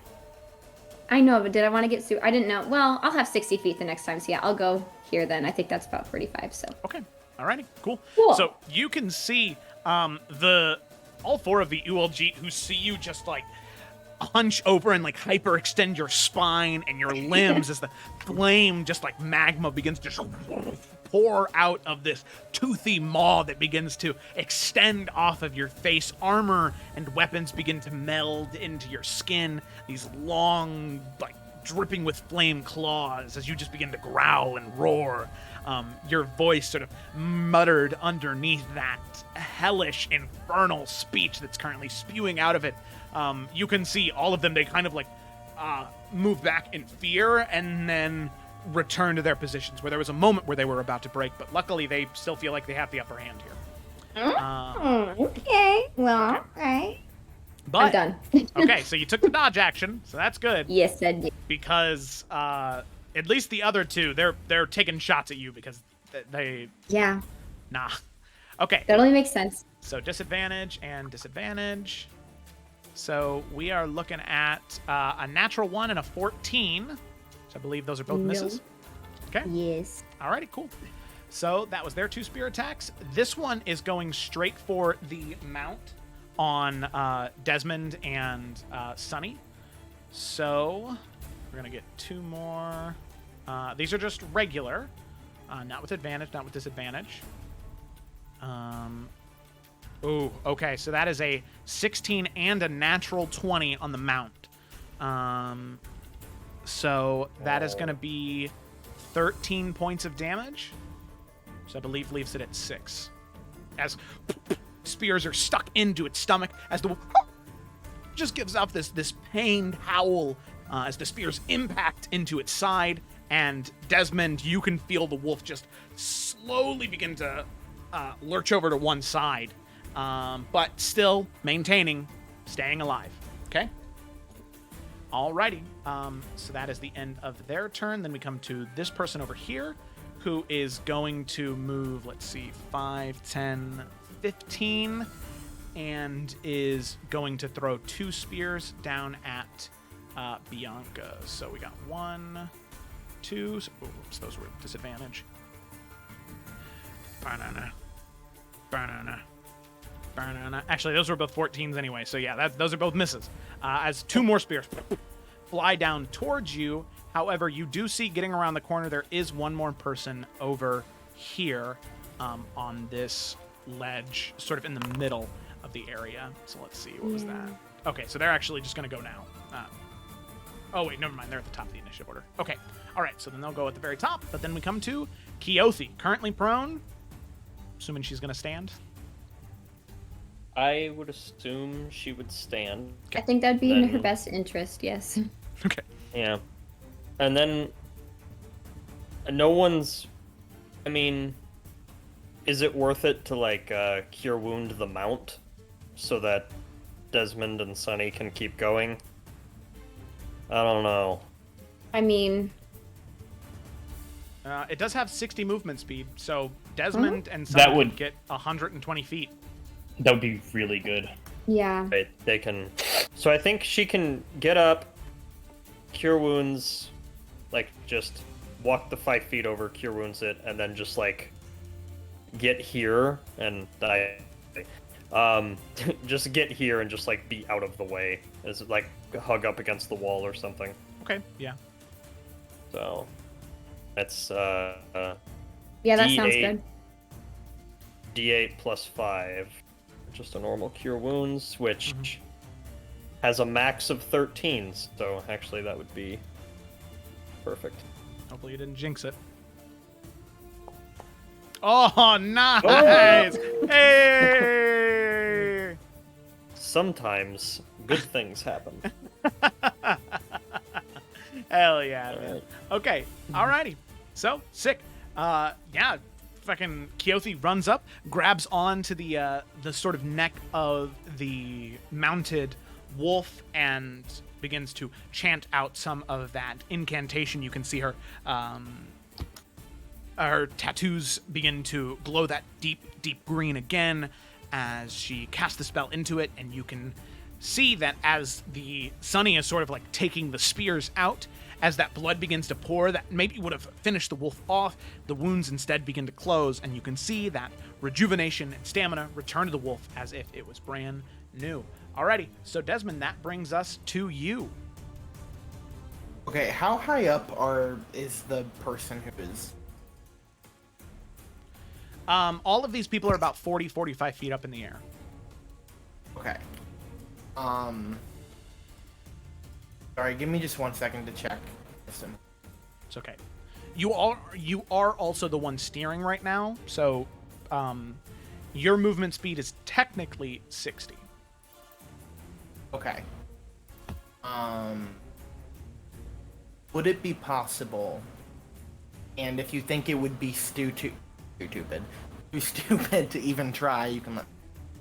But, would it be possible for me to conjure a mage hand and get this person's ankle and throw him on the ground?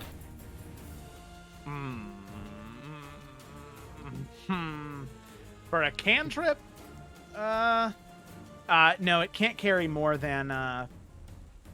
It's not carrying, it's just a one... The hand can't attack, activate magic items, or carry more than 10 pounds. So, I mean, a shove is what you're doing. It's an attack action. Okay. Yeah. I gotcha. I just figured I'd ask. No, yeah, good question, good question. Okay, then, I guess we'll just book it. So, 5, 10.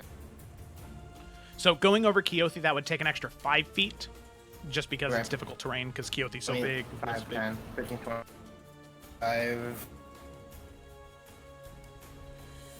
So, blazing past Cecily and Ashima, and eventually turning this corner, you can see Hellhound Bianca, long limbs, long spine, covered in fur, fire pouring out of the mouth.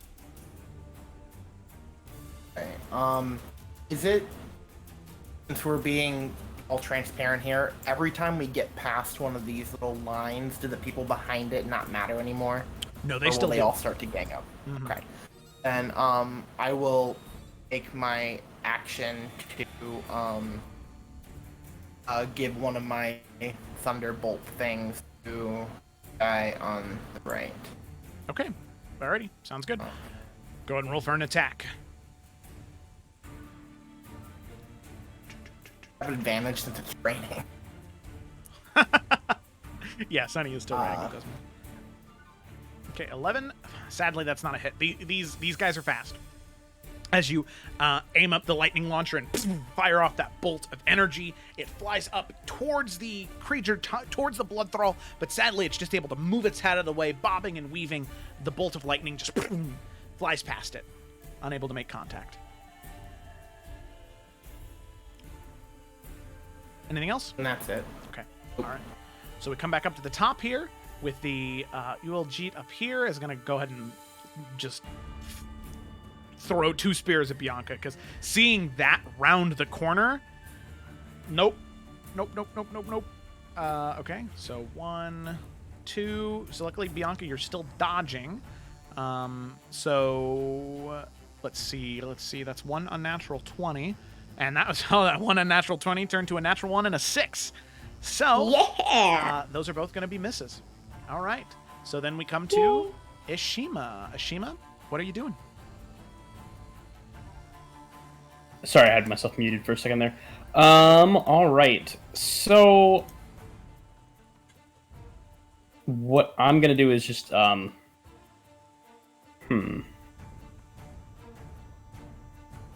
seeing mostly everyone clear, I'll keep stumbling, quote unquote, along. I'm not gonna use my full dashing ability, but I'll run right up here. Well, I better go a little further. Might as well. All right, yeah, I'll just go up by Bianca here. Again, just stumbling along, and then continuing to take the dodge action here. Okay. Because I don't have ranged weapons. I I very easily could just step of the wind, like, leap up there. Well, I guess leap 20 feet and then climb the rest pretty quick.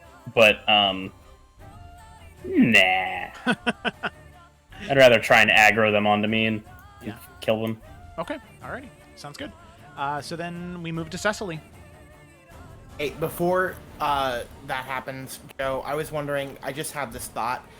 Technically on my turn, would it be possible for her to have said that I called out to Cecily, tell her to come to the mount and take my place so that she can go faster, since they're after her? Yeah, that's fine. She wants to. No, that's even something that, like, as it gets to her turn, that she would register, you know? Well, I will take that offer. I've been sitting here for 5 minutes thinking about how to wombo combo these guys, but I really think running is my best option at the moment. I can also make 105 feet on my own anyway, technically, so, like, it's not a huge deal. Right. Alright, well, I am going to bonus action Blade Ward again, using Quicken Spell. And then, so what, that would be 15 feet, basically, to get on the wolf.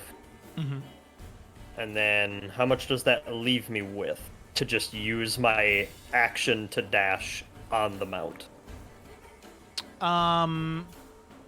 So you used 15 feet mounting the wolf. You now have 60. So you moved 15 feet, then you mounted the horse, which is another half your movement. Then, so the horse's speed is 60, so that would leave you with 30, which if you dashed as your action, you would have 90. Okay. Woo! Quick math. All right, then I am going to go a 5, 10, a 15, a 20, a 25, 30, 35, a 40, a 45. We gotta count the whole time. It's like, should I go Keep all the go- way? I feel like that's... Keep you know, going! All right, Go all the fine. way, because we can 50, catch up. 55, a 60, a 65, Okay, I'm gonna a stop 70. you right there. Okay. All right. So as you are passing through this narrower part of the canyon, you can start to see that in this more darker, deeper colored soil, you can see these narrow bits of bone sticking out from the mud and dirt, and you can see that the bones sort of begin to wriggle and writhe and move. Oh no. As you can see sprouting out in front of you, these odd creatures, humanoid in shape, bipedal, but they have hunched backs, very similar to the werewolf form of Bianca, but they have these long, dog-like faces, but it's hard to tell being all bone and sinew as they spring to life. You can see 5 of them just sort of break out of the dirt, and they are going to go ahead and join the initiative. Well...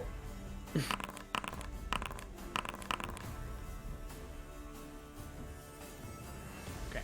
So they're not going to interrupt your turn, but now, rest of your turn, Okay. one sprouts out right in front of you. What do you do? All right.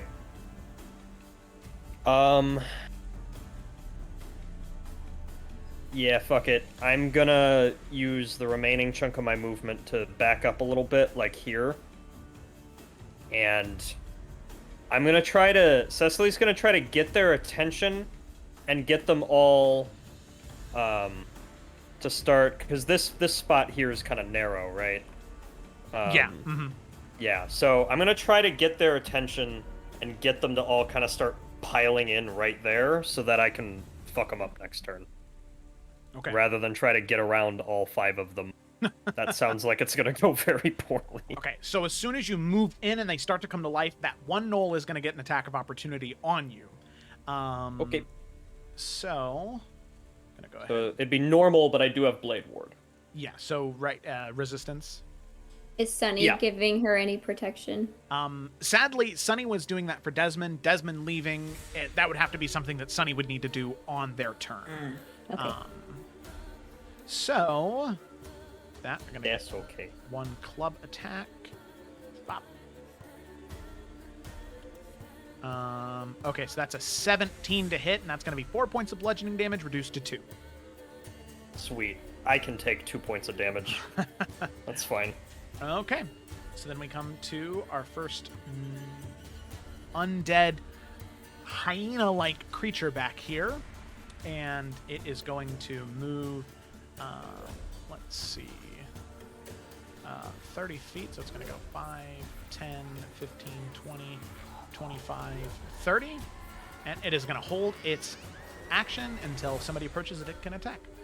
Okay, so then we have the Knight of the... we have Sunny here, who, having nobody nearby, he is just going to do the same thing that he did to Desmond, begin to wrap around those vines and leaves around Cecily, and Cecily, you can feel his shield kind of move in front of you, not obscuring your vision, but in a very protective way. So, same deal. He can take the damage, and your AC is now his AC.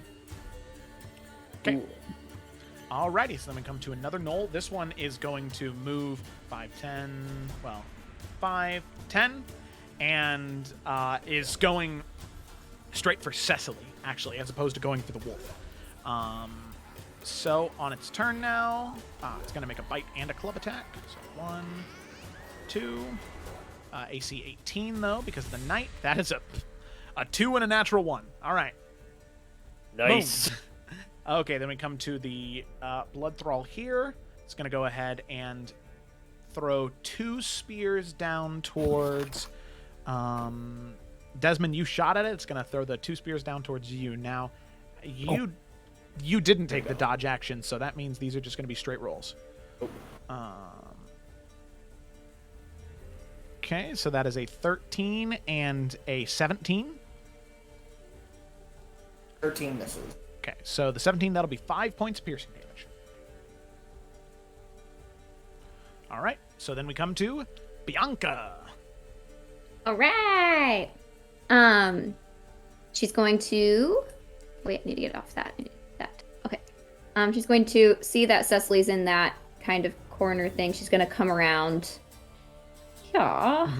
Probably one more closer to the knoll. Okay. And, as she's doing that, she hasn't taken any damage yet, so I am gonna do Crimson Rite so that I can unlock my new sword, and all of its things. So I'll take its little damage thing, which is I think it's a D6 now on me so. too. Yeah, 5th level, it's a D6. Okay. So that is for me. Ooh. Okay. You're not used to this new blade. It cuts a little too deep, and you can feel the sort of pain in your tendons on your hand, but you muscle through it. Yeah. Okay. So then she'll do 2 attacks on the knoll, and then since she's here, she's also going to do 1 revolver attack on the the Blood Thrall. So 2 sword attacks on the knoll, 1 shot at the Blood Thrall, just standing up there. So okay. Alrighty. That is the plan. Swing away. Okay. So new swordy thingy. It is, Blood King's sword. I think everything's gonna roll correctly, but let's find out. God, I hope so. Normal. Because I kind of forgot how it works already.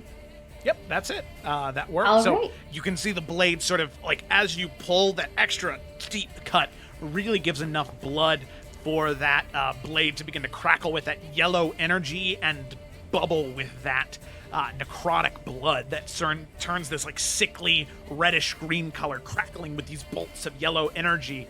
As your hellhound form, you're a nightmare right now. So with that, an 18 hits, and that is going to be 8 points of necrotic damage first, and then an extra 5 points of lightning damage. Okay, so with that, they are not very strong at all. As you can see that as you slash through it, Bianca, you just cut it down, and it is dead.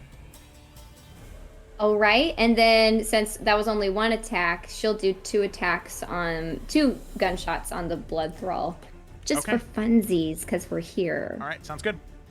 Okay, normal.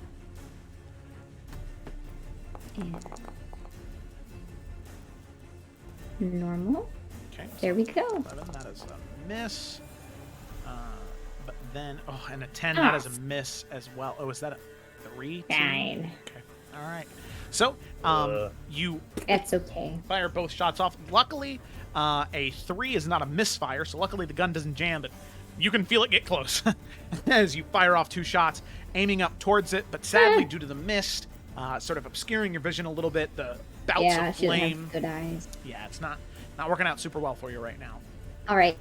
Also, I can't see any Salamander Coast items. Just wanted to put that out there. I can only see Afera items for some reason, but I don't think it's a big deal right now. We don't have to worry about it. I don't think anything's going to come up, but I just wanted to put that out there. So I don't really know what my sword does. Well, let me... I can configure the permissions real quick to make everybody an observer. Okay, there you go. Check again. See if that works. Yep.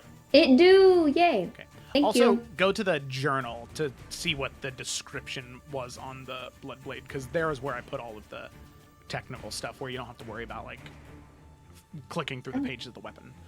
Okay, so then we move from Bianca to this one down here. Let's see. Yeah, this is just going to be another 2 spears at you, Desmond. 1. That's a natural 3 or a 7, and then that is a 14. Does the 14 hit? Yeah, that is my 8. Okay, all right. That'll be 4 points of piercing damage to you, Desmond. Okay, so then we come to another one of these guys. It's going to go 5, 10, 15, 20, 25, and it's going to go ahead and take 2 attacks at Bianca. So that'll be 1 bite and 1 club. So that's going to be an 8 and a 12. Both misses, I believe. Yeah. Okay. Alrighty, so then we come to little cheat here. This one is going to go ahead and make 2 attacks against Kyo.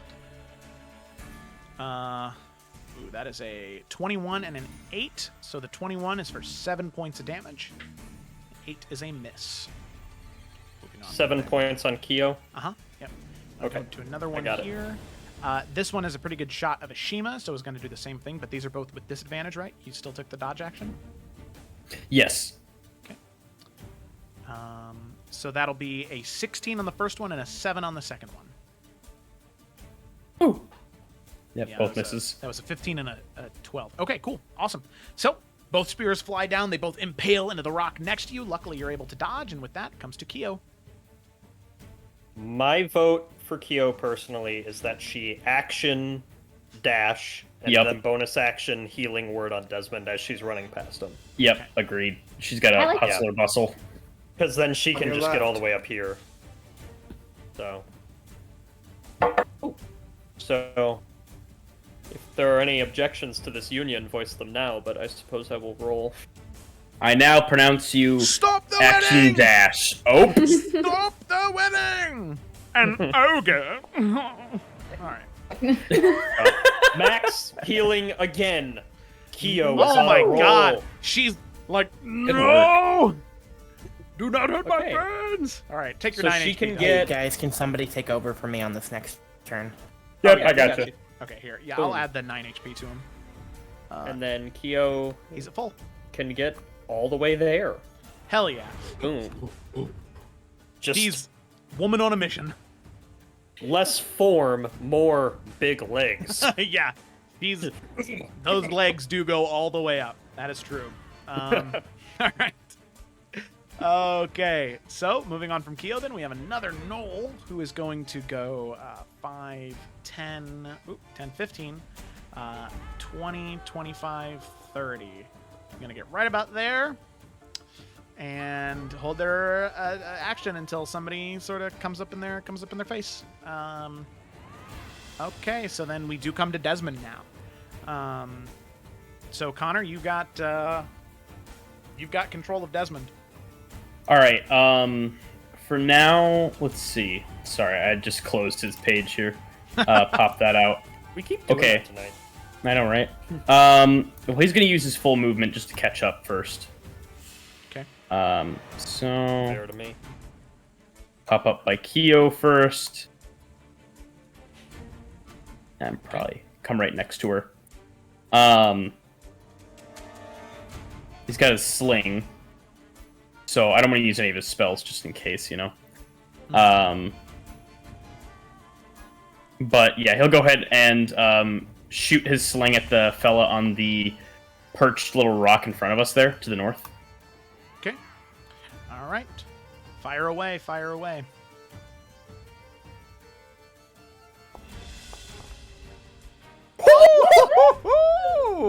God damn. All righty, go. So Desmond, in Cameron fashion, I'm gonna like describe the hell out of this. As he's running, he's gonna pick up like a little pebble and be like, and throw it into the sling, and just hope for the best. Okay, alrighty. Go ahead and roll for damage then. Okay. In the afterlife, how did you die? A pebble between the eyes. Critical hit. Perfectly placed pebble. Woo! Okay. Full damage.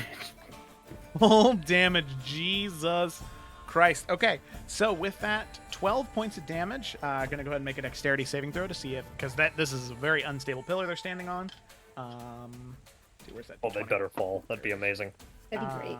That is a, let's see, 7 plus. Gotta beat a 12. Does not beat a 12. So you can see they start to lose their balance, and from the same direction they just begin to fall. Let's see, that is about 40 feet, so that's 46. 4, 7, 13, 19. Ha! Ha! Ha! Yep. Oh, hilarious. Oh my gosh. Oh my goodness. Look at that. We have a splat. You hear a splat behind you. Crack! As the bones snap and crack, as that blood thrall behind you is dead. You can see a small divot in between the eyebrows of where a sling, where a little pebble hit. All right. Bianca will she knows. She didn't even need to look. Okie dokie. Alrighty. So then we move all the way up to the top of the initiative here for another knoll. So they're going to go 5, 10, 15, 20. And they're gonna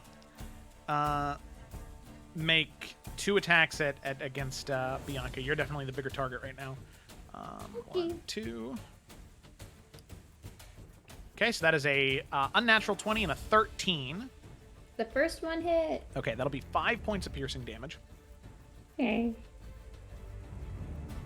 Alrighty, then that's it. Ashima, it's your turn. Okay. Ashima is first going to use Step of the Wind finally. So he's going to abandon the act and go.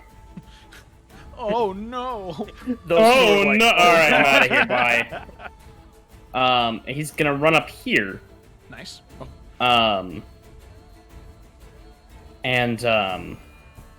that should do it. Yeah, because that way I can be between Cecily and Bianca for Sentinel, just in case. And then using my 2 attacks now, hooray! He's going to spin his quarterstaff above his head and try and smack it on the backswing, and then slam down. Okay, alright, yeah. It's going to go with 2 attacks with a brand new quarterstaff. Yeah, your Riald's Break it in. Yeah, hell yeah, man. Crack-a-lack-a-ding-dong. You motherfucking dog. You motherfucking mutt. Alright. I'm gonna drink your gravy. Okay. Alrighty. Actually, Ashima, that first attack will actually be enough to kill the first Knoll Witherling. As you just sort of twirl the staff around, you crack off the head. Skull just goes flying into the cliffside, smashes in, shatters. Okay, and I don't feel bad. Wait, are they undead? Yeah, they're undead, yeah. Okay, I don't feel bad killing them then. And can I use another 5 point of movement just to go boop? Yeah, go boop. I'll go boop. Boop. Not there. That's a bad place to go. Alright, that's me. Okay. Alrighty. So then, Cecily, it is your turn. Alrighty.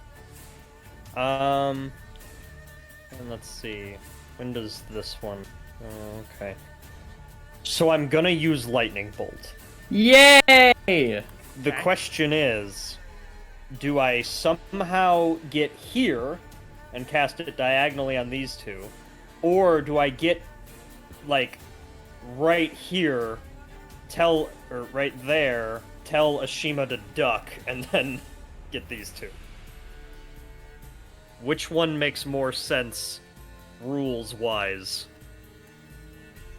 I mean, both of them make sense rules-wise. It's just, is Connor okay with making a dex saving throw? I'm cool with that. If I go down, it's you, but you know, I'm cool. My dex saving throw is +8. Now, I will say that the one that's right in front of Ashima, he hit with that 25, so it took 8 points of damage, and these things are not tough. So... Mm-hmm. Oh, well, yeah, good point. You know what I'm gonna do then? Yeah. What's that?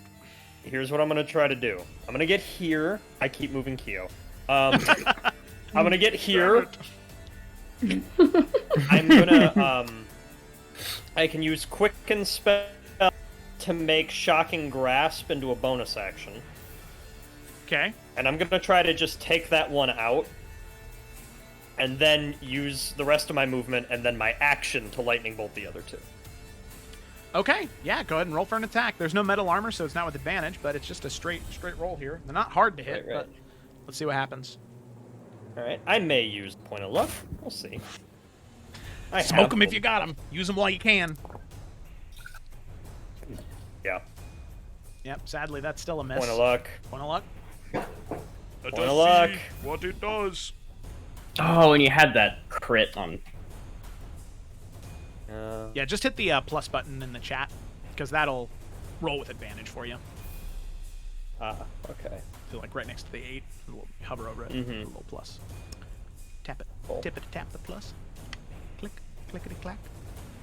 Tippity tap. Thought I gave it a... Bop, bop, bop. Do, maybe.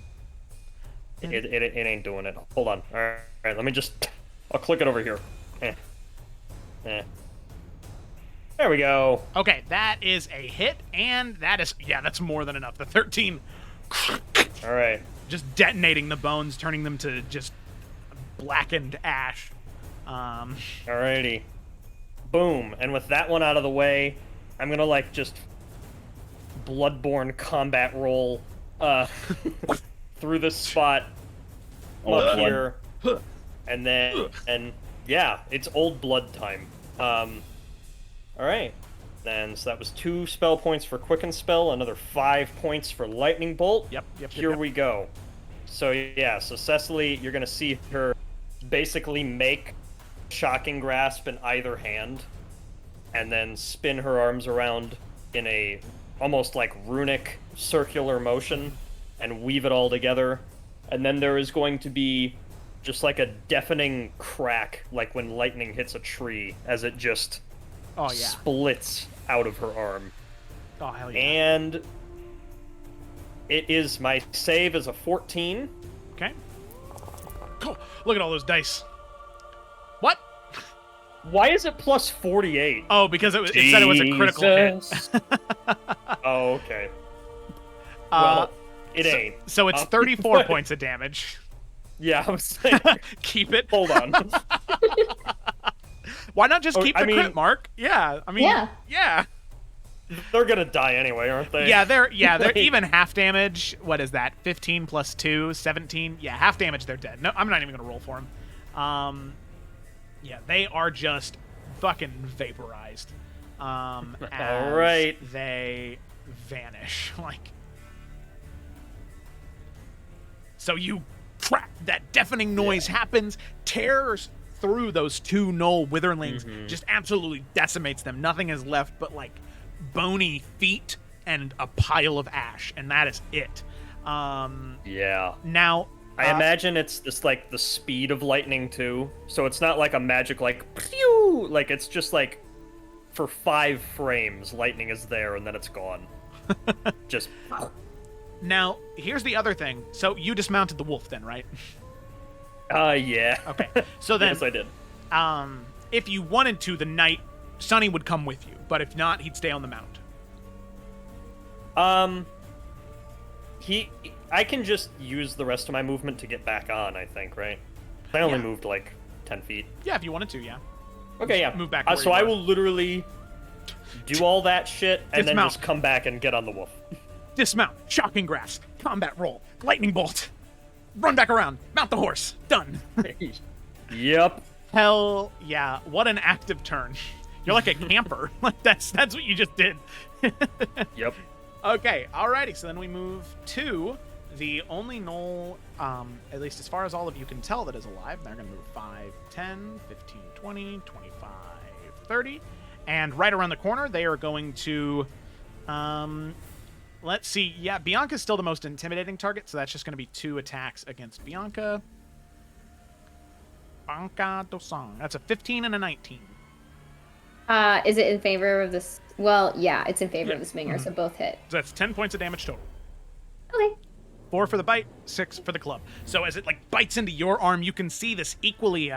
Like I said, this hyena-like creature just wildly bites with this bony skull into your arm, and then the club comes around and slams into your shoulder, and you can feel some of those bones begin to snap a little bit. But luckily, you maintain your resolve. Is there a token for this one? Because I do not see it.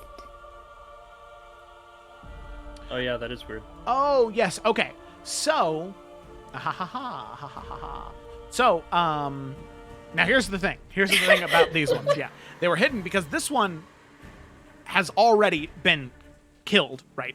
Somebody, I forget who did, but somebody had like smashed it, destroyed it. So instead of it sort of running at you, what you see, sorry, on my screen, it's just like kind of the opacity is kind of turned down.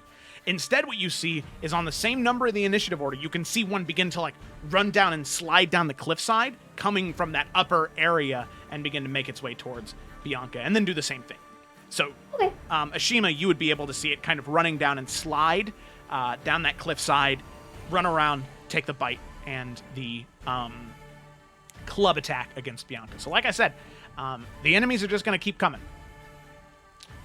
Okay, so then we come to the knight here. So the knight, it's already guarding Cecily. That stays active, so it's just going to ready an attack in case anything comes near Cecily. Okay. Oh, sorry. Ignore that. It's okay. I was fixing my key points and it decided to attack. Love that. All right. Okay, so then we come to another one. Okay, here we go. This knoll is going to descend down from the cliffside, and it's going to 5, 10, 15, 20, 25, 30. It's going to come around here, and it's going to hold its action, come up here. This one is going to run along the cliff, 5, 10, 15, 20, and is going to throw a spear down at Keothi,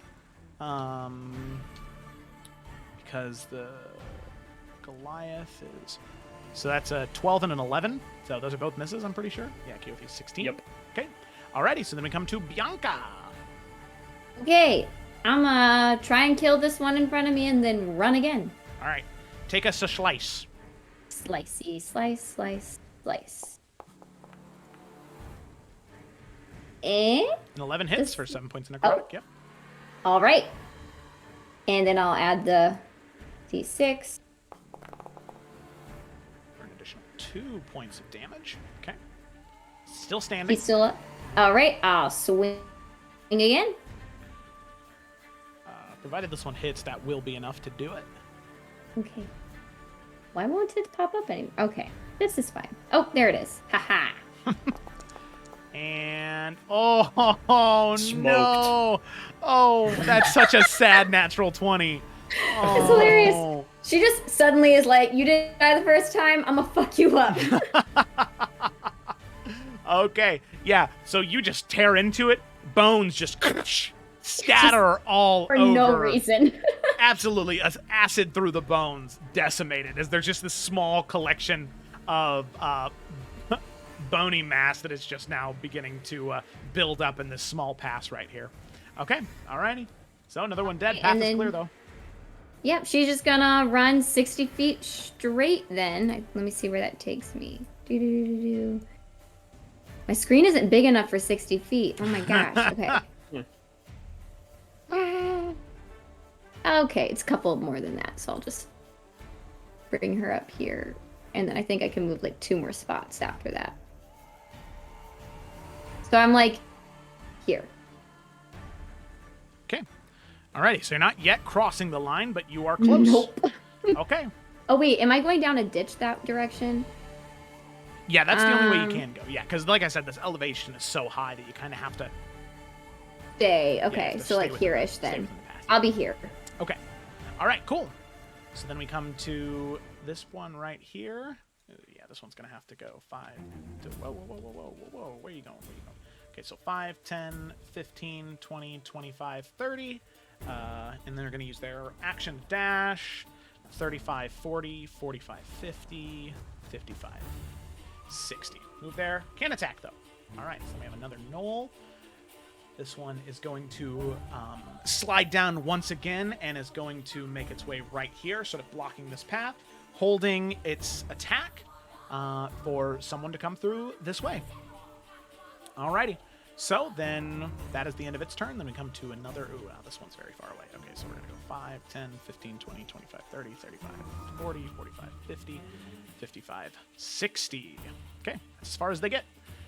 Then this one is going to go 5, 10, 15, 20, 25, 30 right there. And it's going to go ahead and throw 2 spears at Desmond.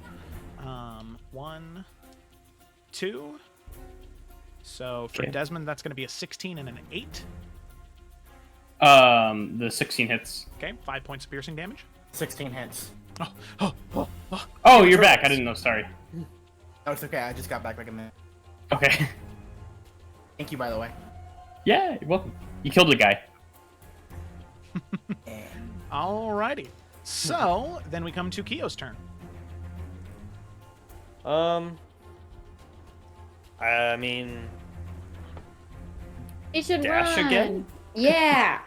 Honestly, I don't see much Yeah, point in doing much else. This is a sprint. This is just getting to the other end. Yeah, I guess she can come up on the right side and just take the opportunity attack from that knoll, because I don't think it's gonna do that much, you know. Yeah, we're all great on health, her included. So 5, 10, 15, 20, 25, 30, 35, 40, 45, 50, 55, 60. Alright, so she can get there and then just take the swing from that one. Okay, alrighty. Oh, so if she went that way, that means she would get the held action and the reaction from the opportunity attack. Yeah. So maybe we should go the other way. Well, Yeah, did that one have Is a that held action? the other is that one- meta of us to do? Well, or- no, both of them are holding their action, so it's kind of Okay, like so so it doesn't matter. so it doesn't matter. All right, cool. it's cookies and cream and cookies and cream. Kind of doesn't. Cream and cookies, mind you. Oh yeah. Yeah. Okay. So that's going to be 2 club attacks against Kyo, 1 and 2. First one is a 4. Second one is a 16. 16 will hit. For 6 points of bludgeoning damage. Alright, so she's down to 25, which is fine. Okay. So then we have this one right here. Now it's this one. Okay, so this one is going to slide down the hill right next to you, Bianca, and is going to unleash those 2 attacks against you. No, 1, not again. 2. Ooh, that is a 21 and an 18. Woo. Yeah, you do. Okay, that is going to be 8 points of damage total. Okay. Okay. That's the end of its turn. So then we come to Desmond. Okay, so first of all, I forget how much you took that last attack.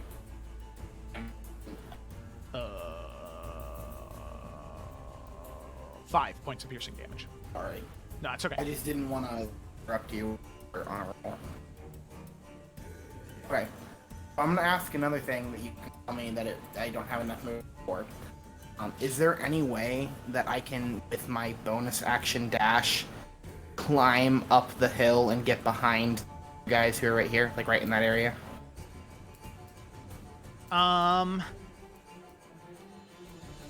Yes, you could, but like I said earlier, you would just kind of be welcoming an attack from behind because the implication is that there's more Uwaljeet up there. So it's up to you if you want to risk that. But we do have to. All of these people are going to follow us and they. Once you get to the very end, no. It's just through each one of these sort of like areas. So right, there was the initial area, then there's the area with the gnolls, and then there's that third area at the very end. Once you get to the end there, you are out of this sort of encounter. Okay.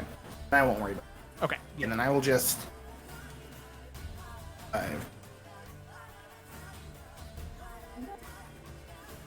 5, 30, 35.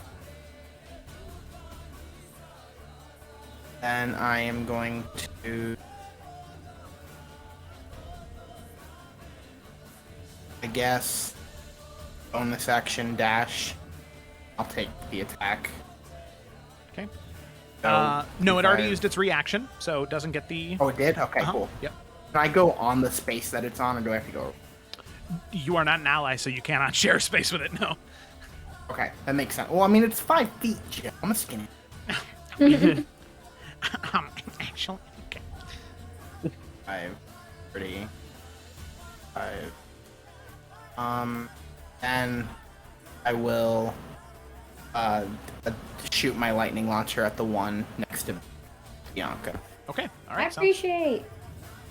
Sounds good. Roll for an attack. 14, that's a hit for 8 points of lightning damage. Nice. Discharging the lightning launcher, the energy of the weapon just wraps around the bones and begins to crackle and singe and split and crack some of the bones. But luckily, or sadly, it is still standing. All right. Anything else? -5 on initiative? No. Okay. All right. So then we move up to...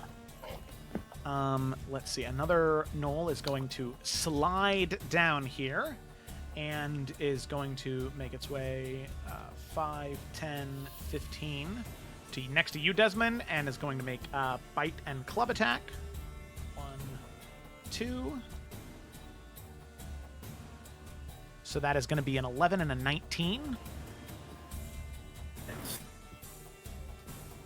Okay. So that is 6 points of bludgeoning damage on the second attack. And that is the end of its turn. Ashima, it's your turn. What's up? All right. So. Oh wait, I'm sorry. Since Bianca was in melee with that thing, it also took my 2d6. Yes, your sneak attack. Okay, so go ahead and roll your 2d6. Hopefully you don't roll snake eyes. That'd be sad. So all you got to do is roll higher than a 3. Hey, look at that. Look at that. Ask and you shall receive. Okay, so Bianca, the one in front of you, the lightning, you can see there is this brief moment where it seems to still be standing, but there's just one, like, like, wisping bit of lightning that's sort of in between two bones, and you can just see kind of like a Tesla coil. It eventually, like, moves up to the top of the ribs, and as soon as it moves off of the ribs, the entire creature just explodes. This bony shrapnel flies one way and the other. You raise up your arm to cover your eyes, and it drops dead. Okay. I give Bianca a thumbs up. She also does with her weird claw hands. Fucking monster. All right. Oh, weird claw hand. Yeah, she's in her werewolf form right now.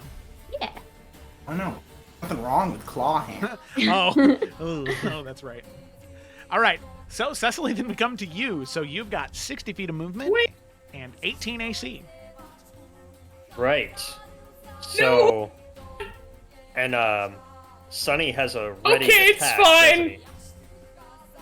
Oh wait, Oh. I think it's Ashima's turn. You guys we just never- skipped me.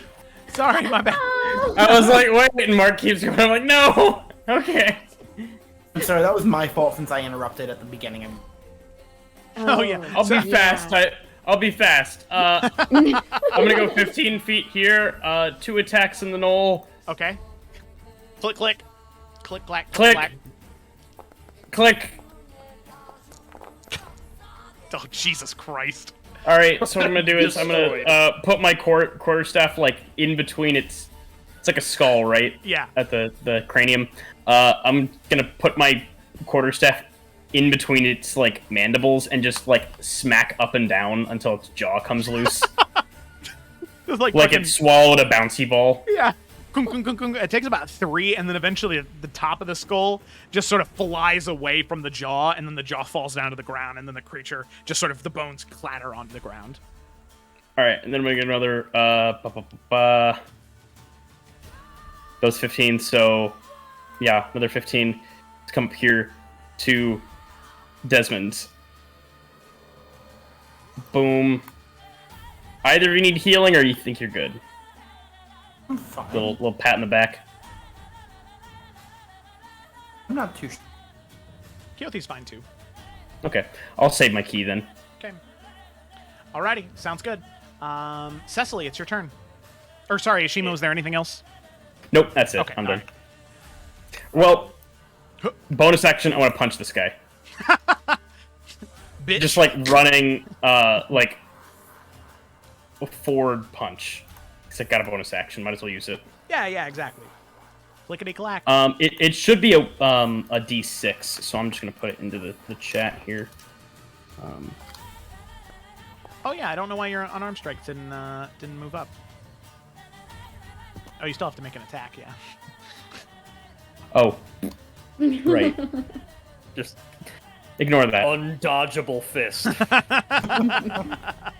Here, I'm gonna edit your unarmed strike real quick. I don't know why. Okay. Change, yeah, because it's it's a D6 plus at mod now.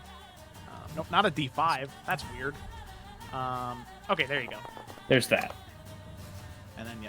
Okay, so for the 15, that's a hit. 11 points of damage. As you run next to it, you can see that its club is about to raise up to strike Desmond, and you have this, like, just flash of inspiration and ki as you just run. You can see it's going to slam right down on Desmond on the skull, maybe crack it in half, but luckily you run, forward jump, leaping up into the air, and delivering this, like, Superman punch into the skull of the creature. The bone just shatters and cracks. The skull goes flying 15 feet in the opposite direction, slamming into the cliffside wall, splintering and cracking even more. The bones drop down to the ground, clattering.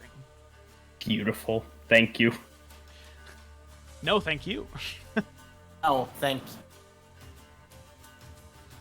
you. All right. So then we come to another Noel's turn. So yeah, this one is going to once again slide down the cliffside. But we skipped me now. Oh, damn it! Christ on a cracker. Here we go. All right. Paylor on a pistachio. Let's go. Cream cracker. All right. So, base movement with my wolf buddy is 60, yeah? Yes, correct. And 60 gets me there. So me and Sunny, movement up here. Boom. And then I might as well action dash and just see what happens when I go into the third tier. So Third boss phase. You know, it's gonna be like a fucking like CR90. Aboleth, but it's on land, so it's panicking. It's just dying. It's just an aboleth that's having a panic attack. 10, 15. Okay, stop you right 20. there. Okay, 15. So right as you go to cross the line, you can see that there are 3 people standing up on ledges, and I'll go ahead and reveal them. And you can see they're in groups of 3, and in front of them are large boulders. And you can see as you begin to cross, the first thing that happens is one of those boulders are pushed down towards you, and I need you, well, I guess it would be the wolf, to make a dexterity saving throw. Okay, what would their mod be? +1. Okay, I'll just R D20 +1 then. Yep. That is a success. Okay, so luckily, now these don't roll initiative. It is whenever you move in for the first time into their range, they push a boulder down at you, okay? Okay. So luckily, it rolls out, and you can see that, the wolf is able to sort of jump off to the side. The boulder rolls past and slams into this larger rock right here, this reverberating off the sides of the canyon, and you can sit there ready to grab another one for the next person who moves in. So you still have movement left, I'm pretty sure. Okay. Well, I don't want to go all the way and have to do that again. So I'm going to go, that was 15, 20, 25, 30. We'll just get there for now. And I will quicken spell, bonus action, and I'm going to launch a firebolt up at that guy. See if I can take him out. Okay. Okay. Standard roll. Okay. Really low damage. Yep. But okay, so you fire it up there, but it just slams into one of the boulders and isn't able to really make contact with anybody too much. And you can see that there's more of those Ualjit that are kind of forming up in these clusters, where initially it starts at 3, but then kind of moves to 5, trying to really get these boulders moving to prevent you from getting through the rest of the area. However, Cecily, as you're getting here, you can hear this odd noise, this sort of sound of stone grinding on stone and these very intense whistling of air, like all of the fissures that you've been hearing, but so much more pressure, and then stone grinding on stone. It's very odd, but you do start to hear that. Yeah, she sounds like a boss. Well, I'm staying here so I can't get bouldered. Okay. All right, sounds good. I'm out of stuff, so. Okay, so then we have another Knoll here who's going to run down 5, 10, 15, 20, 25, and is going to go ahead and make an attack against Desmond, but is going to get a sentinel attack from Ashima. Yes. Sorry, music got a little loud on my end. So yeah, quarter staff attack incoming. Okay, a 12 will hit, just barely. Oh. For 8 points of bludgeoning damage. Not enough for it to go down, but still a good amount of damage. However, that still gets those 2 attacks against Desmond. That is a 17 and a 22. Whew. Ganged up. For a total of 12 points of damage. Yeek. Yeesh. Eek. All right. Then we come to the Knight of the... let's see. Coming to Sunny, who's just going to sort of strengthen their resolve and continue to ride on, protecting Cecily. Look how far we've come. I know, yeah. You're really making your way. All right, so we have another Knoll here. This one is going to... let's see. 5... Oh, no, actually. 5, 10, 15, 20, 25, 30. Damn. All right. This one, they're coming towards you, Ashima. Sadly, not getting that flanking because they're not in enough... not high enough. So that's a 19 and an 8. The 19 hits. 3 points of piercing damage. Ooh, ouchie. So the bite just sort of tears into your arm and creates some soul scratches through your robe and piercing the skin. Okay. Come to a spear thrower here. So this one's going to go... well, actually, these ones are going to... real quick, I want everybody to go ahead and make a perception check for me at this point. Okay.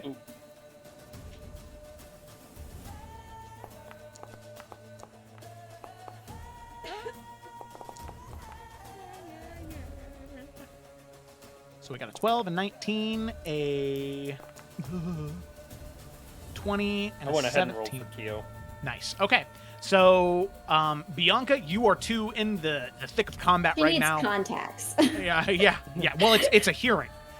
So focused never mind. with She needs hearing aids. all of the everything that's going around you, focusing on the enemies, keeping track of all of that. The rest of you, though, you can hear this like large, like groaning yell coming from this huge beast. You most likely assume, and then all of you can see, except for Bianca, just sort of looking up, maybe, I don't know, 70, 80 feet in the right past the exit of where you're looking to go, you can see this bolt of lightning shoot up into the air maybe 200-300 feet, just crackling blue lightning energy shooting up and then dissipating. And you can hear that yelling and groaning continuing from the opposite end of the canyon. Okay. So with that, all of these spear throwers, they are going to exit combat because they are going to run through the cliffside towards that noise. Okay, so with that, then Bianca, it comes to your turn. So you have no idea about that. You just know got places to be. I just know there's rocks. Okay, so she'll be ready to dodge a rock. That's what I got. Okay, all right. So as soon as you come through, make a dexterity saving throw. Yeah. Okay. Dexterity saving throw. Normal. Okay. Oh my goodness. And that is a failure. So Bianca, you are going to take. What's that? 4 plus. All right. 15 points of bludgeoning damage as one of those boulders just sort of slams into your side, and you're able to dodge partially out of the way, but still it impacts very heavily. You can feel some of your bones begin to stretch out just a little bit after being sort of carried away by it. You managed to sturdy yourself, but it did hurt quite a bit. Yeah, and she's not looking hot. She's going to be groaning a little bit as she kind of moves closer to here. And then her action, she'll just take the dodge action. I don't know if there's anything that will actually try and attack her right there, but just to be extra safe, she's just going to stay put there with the dodge action for just a moment. Okay, alrighty, sounds good. So then we come to, let's see. I don't think that one's there. No. Okay, so yeah, because of that new development, any of the gnolls that are dead are not going to be returning. So then we come to Keothi. Hey. She should probably go help Bianca. I was just thinking, she could help Bianca, Ashima can help Desmond, as far as healing goes. Mm-hmm. Perfect. I can give him this little stimulus check. And I feel like the two of you can handle the remaining gnolls. Yeah, easily. So. I also do have cure. There is that. So That helps Kyo too. can get there. Hopefully not trigger a boulder, but if she does, she does, I guess. And then let's see. I guess we can just do like cure wounds at second level. Because, yeah, there's not really any particular second or third level spells that would be better right now. Yeah. Like, life transference heals a lot, but it also does damage to her, so, like... Yeah, that's not really the mood. Yeah. Not the vibe right now. No. So I'll go ahead and just cast Cure Wounds then. Okay. At second level.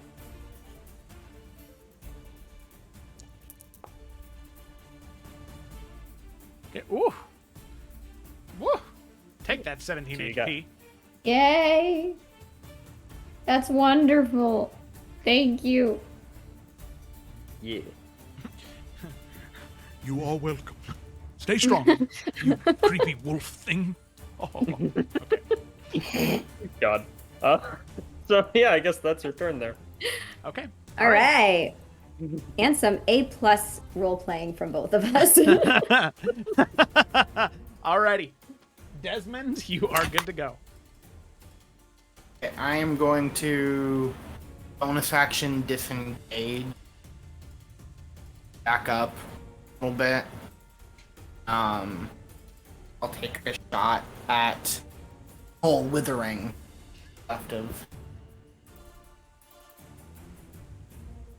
Okay.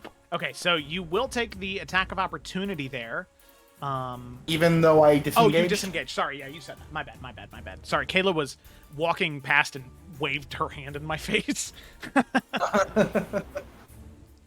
The classic maneuver. The classic, yeah. Ultimate. That's how you beat the DM. Ultimate saboteur. She's on your side. Okay, so 15 for 5 points of damage. Once again, Ashima, you can see the one right next to you just fizzle and crack, exploding in bony shrapnel flying all around you, and is fucking dead. And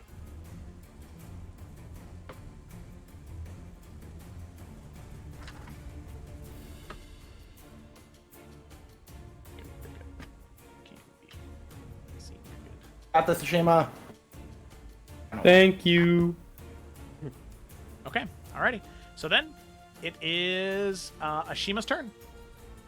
All right, so he's gonna kind of grip the quarterstaff from the lower end and using it like a baseball bat, a very long one, strike at the knee joints of the knoll. Oh, nice. I'm gonna do 2 attacks on that. You want to know what happens when you mess with a soprano? This is what happens when you fuck a stranger in the ass. Well, it's I love dead. That movie I'm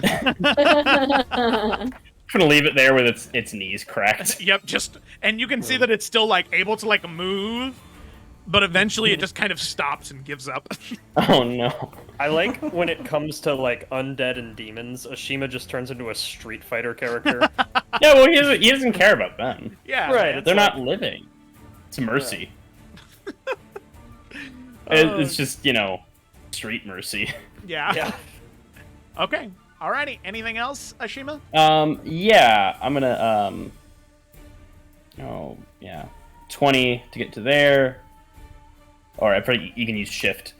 And then I will pop up, let's see, another 15 there.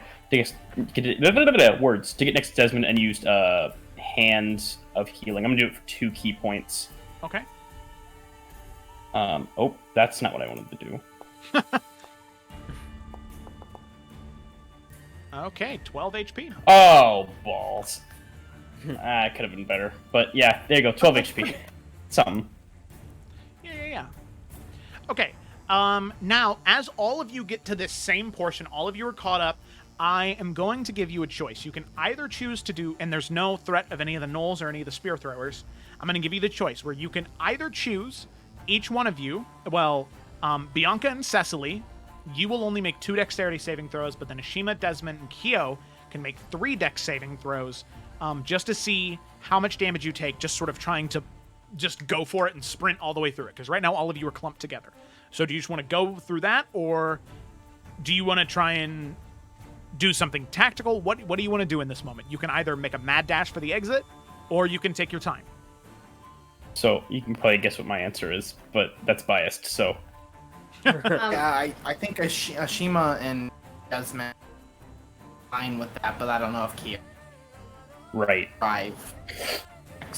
What is her? Because it's kind of in like chunks, right? So what if we just everybody runs up, we heal anyone we need to, then we all clump and run to the next one. Okay. And heal anyone we need to, and okay, and just kind of do it like that. So then you 3 move cool up, with that. and then Ashima, Desmond, and Kyo need to make 3 dex saving throws as you move up here. First one. Okay. Let's do them one person at a time. That way we can keep track of them. Yeah. So let's start with Kyo. Okay, so I'm gonna go ahead and end combat then. All right, I got it with Kyo. That way we don't just have blah, blah, blah, blah, blah. Yeah. Dex save plus 0. That's not good. Yeah, well, Okay, Kyo is going to take.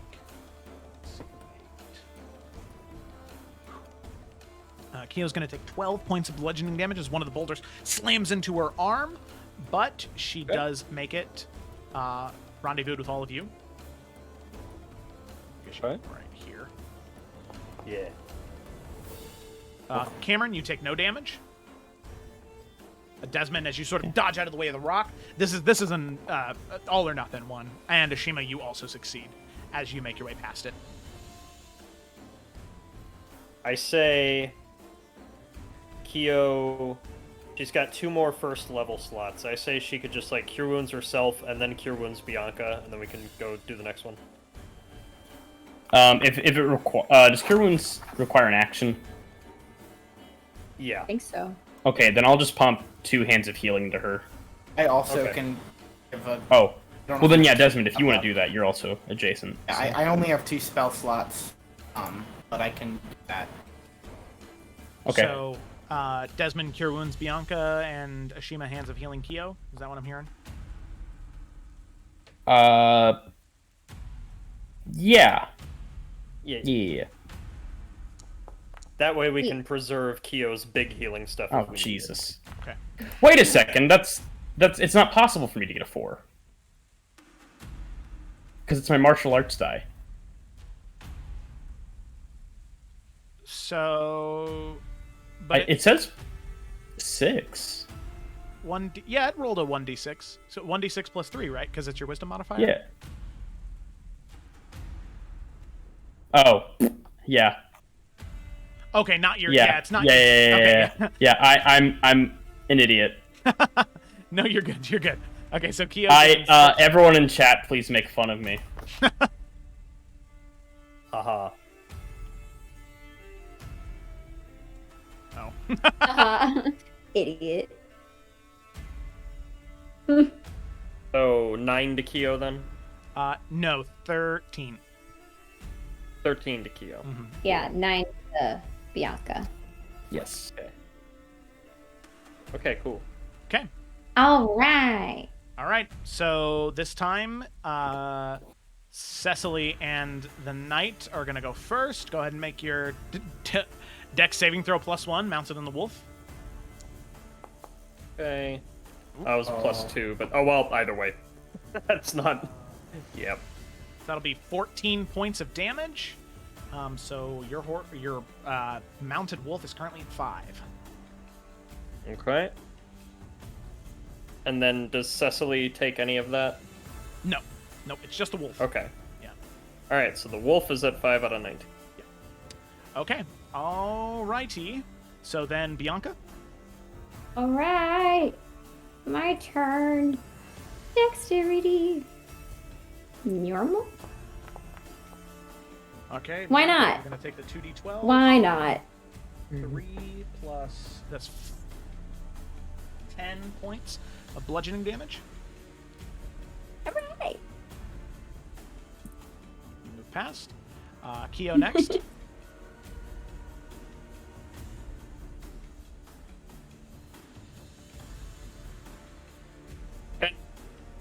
It was the big beast behind us, or are we running toward it? You're running towards it. Okay. No. Wanna just keep that in mind as well. Oh, Cool. okay. Awesome. Guys, we suck. That's 1 and then 5, so 6 points of bludgeoning damage to Kyo. Runs around the corner. Okay, that's could have been worse. Desmond? Oh, sorry. Jumped the gun. Yeah, you... Oh, okay. Well, yeah, we'll do Ashima first. You run, dodge, Ashima. You jump over the boulder. Jump over Desmond. Yep, leapfrog. Desmond?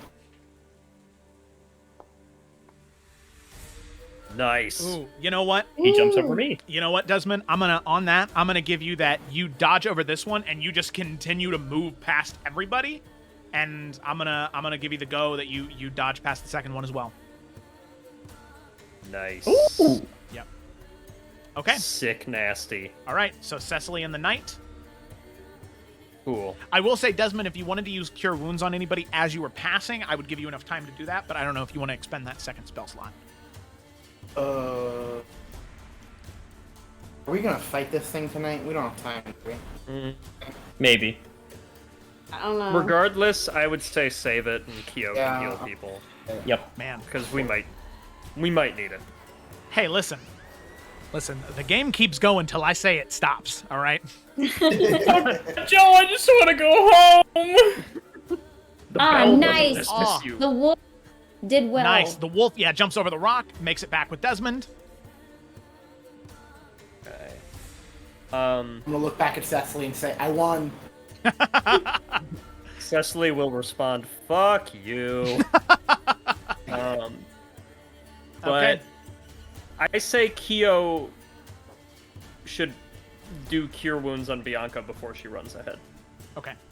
just in case we round the corner, and that thing immediately attacks. That'd be rough. That would be rough. Dang Oh, fuck. All right. Well. Okay, every point counts. It's okay. We have learned that on many occasions. We have. Okay, and then I make a dex saving throw, right? Run around. Let's see if I suddenly Dexy again. You are. Woo! Bianca the Finally! Dexiest. All right. You dodge around, just sprinting. You know what? In your hybrid, monstrous, fiendish werewolf hellhound form, the rock slams towards you, and instead of dodging out of the way, you just pull out your revolver and you just unleash a shot and then slam your shoulder into it, and the boulder, like as if you were a fucking earthbender, just splits around your arm as you just brace into it, and it cracks and falls side by side as you just live up to being the ultimate badass that everybody thinks you are.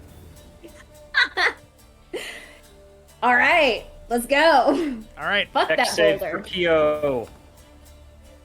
Oh, Keothi is getting hit again. Christ. Because, No. Okay, that's a 7 and a 6 for 13 points of damage. She is at 7. Woo! She made it. All right, and then Oh. Ashima, one more from you. Okay. And then, no. Figure out if I make it first. Oh, hell yeah, Yes, you we do. A lot of 20s. Like, we're not even, like, acknowledging how many 20s there are. Yeah, this is crazy. Yeah, that was good. I'm gonna use my last point of key to, give Q a little tappy tap. I'm just gonna kill myself, I think. You know what? I think I've had enough time on this planet. I think it's Well, done. you said you acknowledged the natural 20s. That was the issue. Yeah, I think I'm done. You brought this on yourself, man. Well, you know, every point counts. Every point counts. As we've learned on many occasions. All right, well, she's at 11. Oh, Jesus! Sorry. I'm Ashima's beating doing myself it. He's up. killing That's himself. what Punching happened people. there. That was all Ashima's like, you know, self-inflicted. I'm angry. I'm I've had enough physically and time mentally. in my doing this. 11th life.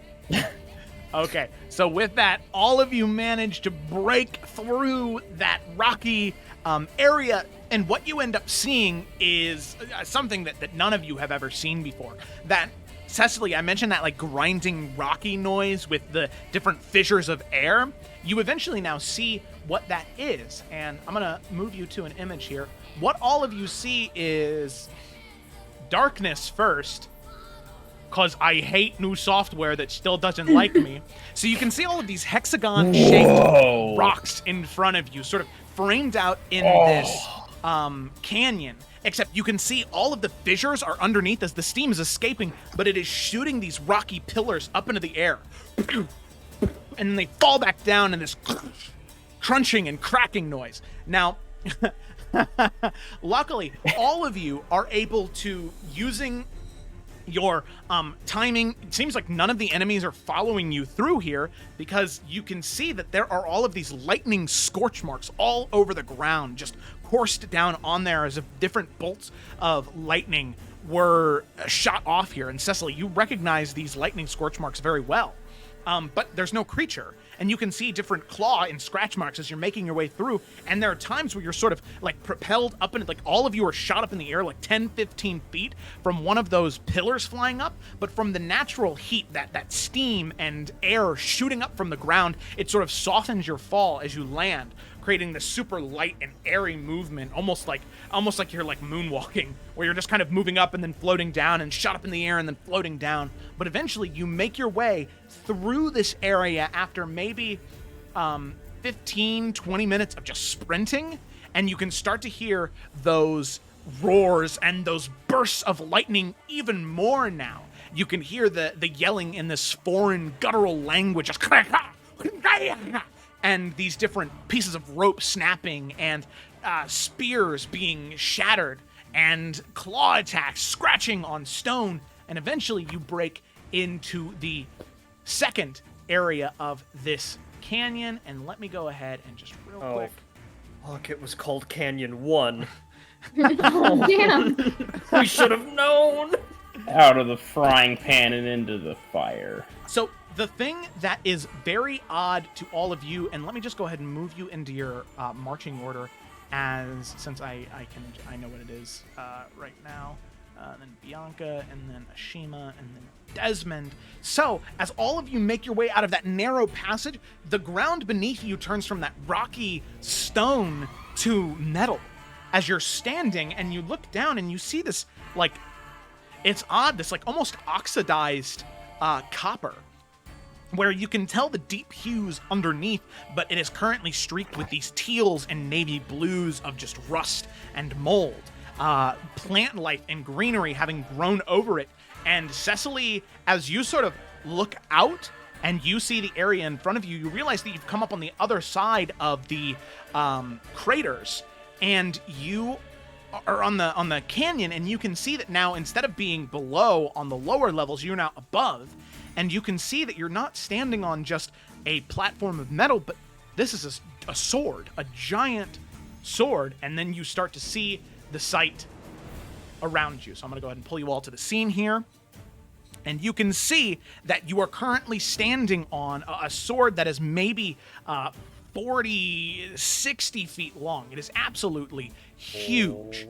And you can see off to the very, very top of the map, north, I guess that would be the west side, you can see there's maybe like 7, 8 of those blood thralls that are currently throwing ropes around these metal chains, trying to grab that here and tie it down, throwing spears into it, trying to kill it, some climbing on top of it, trying to cut into it.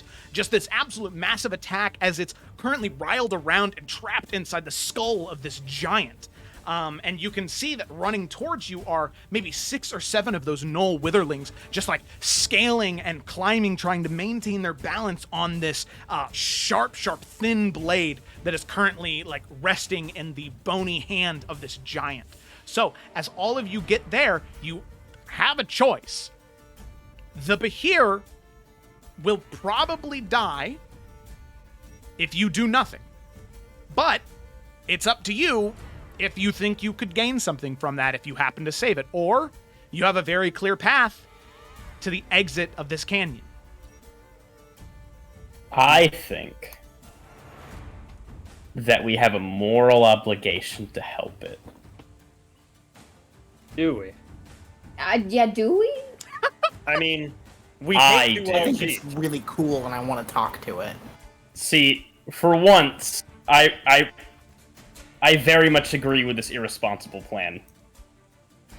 Yeah, I feel like it's getting poached.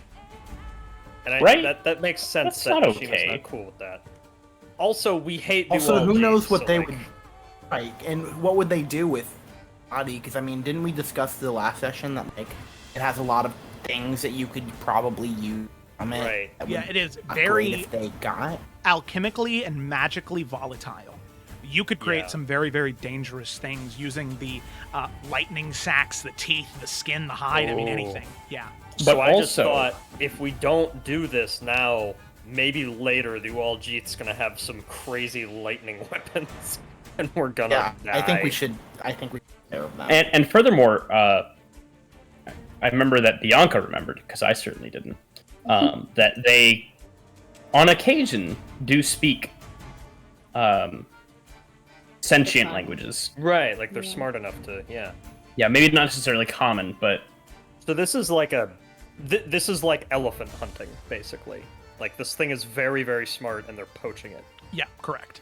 Yeah. And I... Okay. Yeah, Well, put me in front. no matter what, I know what I'm doing first. Oh. I figured. Wait, no! Let us get off the sword. Yeah. Oh my god, yeah. Uh-huh. Oh, damn. Yeah, no, there's no... Why would I not? I mean, come on. Okay, You so gotta. all of you get off of the sword first. So we'll go ahead and move you over Thank there. you. Yeah, all of them. The wolf and everything. Yeah, and then Cecily, you see that there is this patch of like muddy dirt that is insulated from the rest of the blade that you can comfortably stand on, as all of these gnoll witherlings are just beginning to move and run towards you. Okay. I am going to just kneel down and like place the side of her palm on the blade. So it's gonna hit them, and it's also just gonna electrocute the entire surface of the sword. Okay. And yep. Alright. 5 more spell points. There we go. I have half of my spell points. This is the most spent I've been in a long time. Okay. But we're fine. So here's the thing. No dexterity saving throw. These guys take max damage immediately. Okay, so 48. Yeah, 48 damage. And not only that, but this blade is so old and so almost broken beyond repair and sort of covered in moss and been weathered by the elements that with that, not only are they just decimated, but the blade itself cracks and shatters. The pieces go flying, slamming into the cliffside, breaking and jamming into the bones. And the interesting thing is this Uwaljeet right here that is currently standing on the skull, there is a piece of the blade that slams into the skull, cracking it and shattering it. This Uwaljeet is just dead, slashed by different pieces of metal and by bone. And with the skull being broken, you can see that the Behir slowly begins to wriggle and writhe free. This like almost salamander like creature having a great amount of mobility. You can see that it's now partially free and it has a little bit more control over its maw. Now it's not enough control to point down at any of them. That is up for the rest of you to figure out what to do. So Cecily, that was your thing to help with this. Yep. What about the rest of you? I don't know what I just did. That's okay. I don't know what you did either. I got you. There you go. Thank you. Let's see. How far away are they?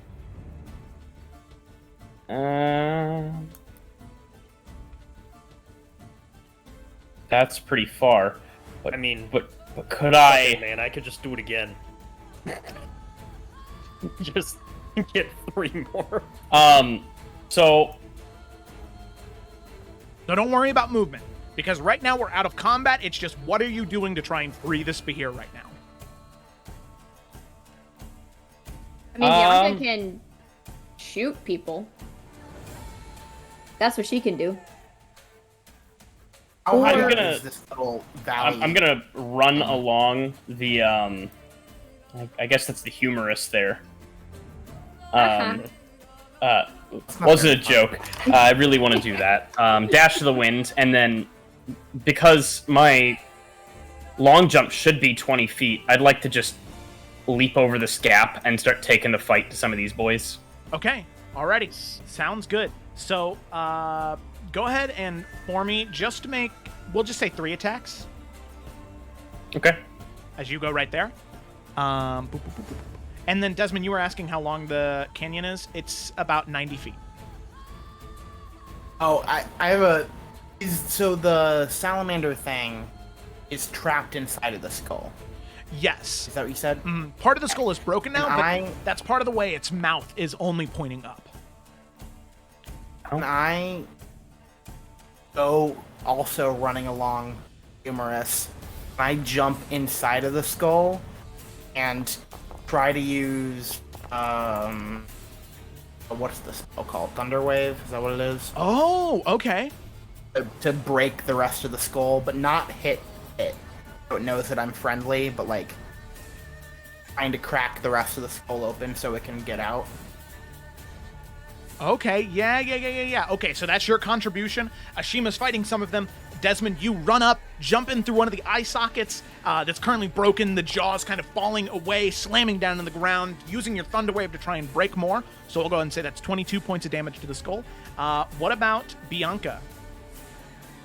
So I guess we could do 2 options. She could either shoot some people and then start to get closer so that she can just continue the fight with Ashima, or I don't know if her doing a like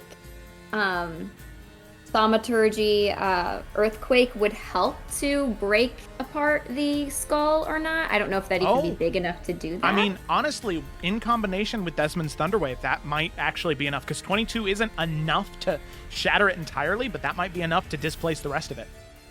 Okay, sure. If she notices that, just gonna also walk along the humerus, she'll get a little closer just to be in realistic range, and then do that as well.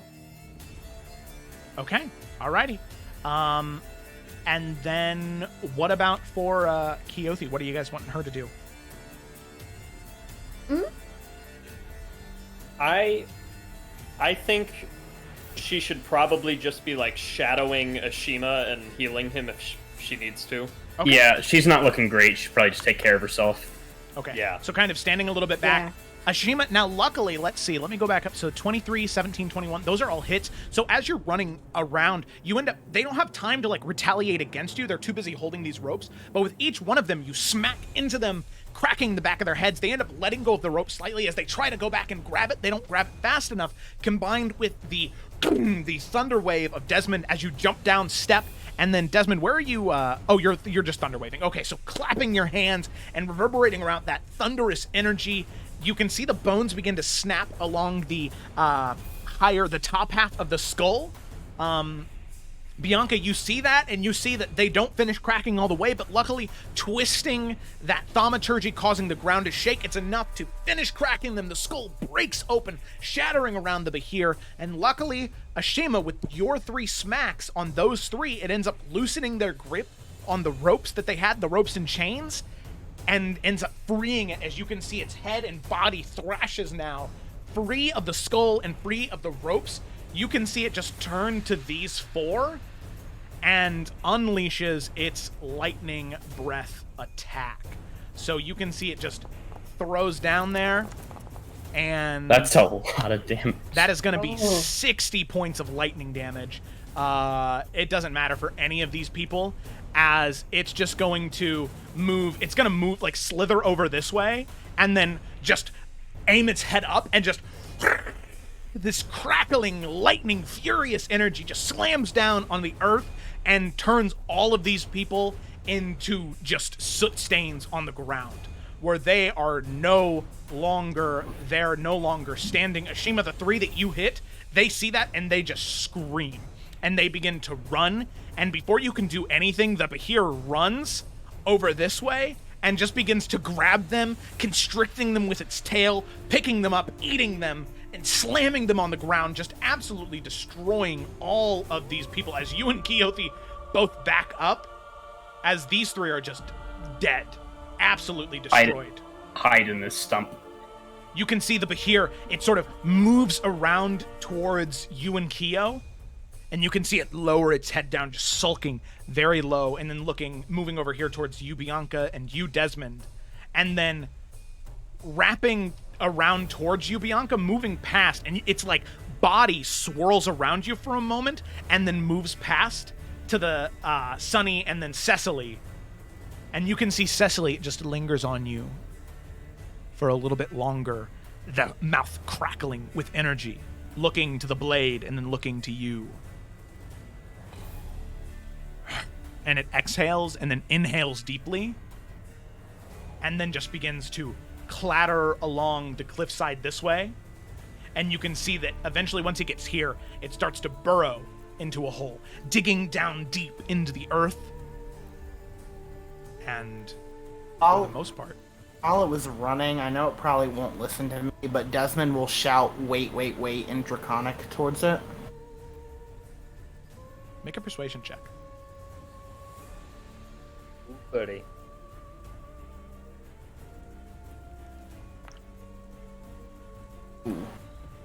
10. No, it's not stopping. Well, you can see it as it begins to burrow. The rocks stop flying out, but then it continues to burrow. It listens, it hears you, and it understands you, but it continues to go.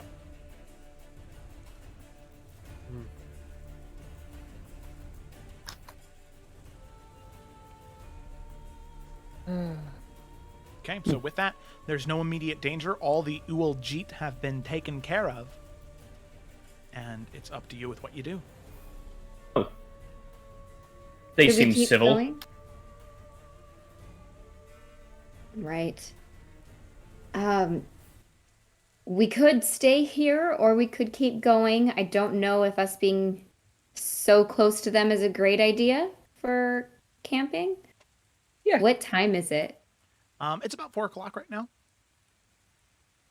So we have plenty of sunlight still if we wanted to keep going. Yeah. Also, as I said, you do have, like I said, from all of the destruction that just happened, the lightning, just tearing away, and the bolts stopping from firing up into the air, and the silence, you have a pretty good idea that you're not sure how soon anybody's going to be checking in on this area, just assuming that the Behir escaped.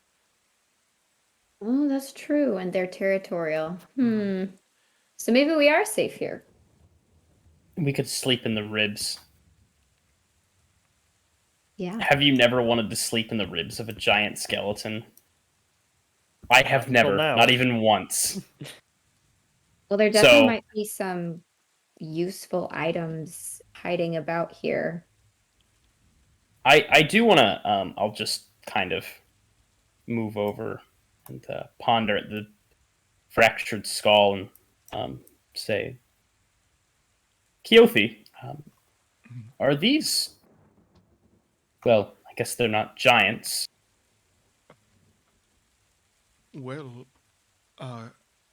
I've read something of a sort. Most giants, they left the material plane long, long, long ago. But those who originally lived here, walked among the people, it was said that they were massive. I never thought that they would be this large, but it's very well possible. Any of the giants I've heard of, they're maybe 16, 17 feet tall. Maybe 30, but nothing of this size. I used to read in little pulp novels when I was a boy about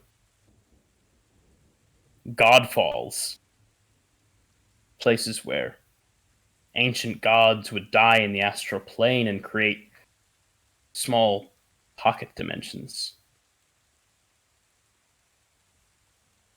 Still not sure if I believe it, but after all, it's mostly fiction. But seeing this before my eyes is...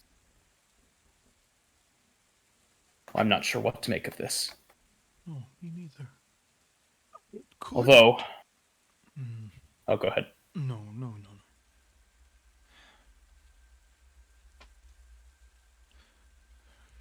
This would be the second.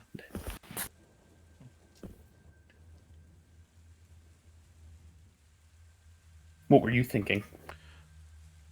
Well, it is silly, but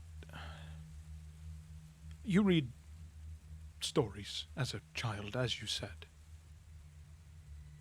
Goliaths can trace their lineage to the giants of this realm. Fairly easy.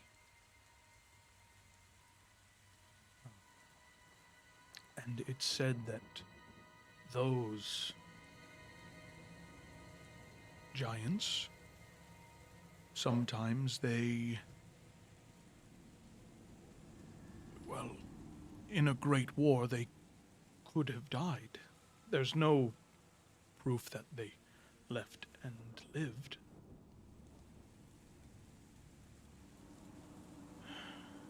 But just based off the weapon and body, it's hard to tell one way or the other.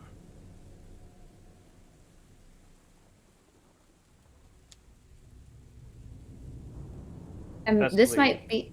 Oh, sorry. Yeah.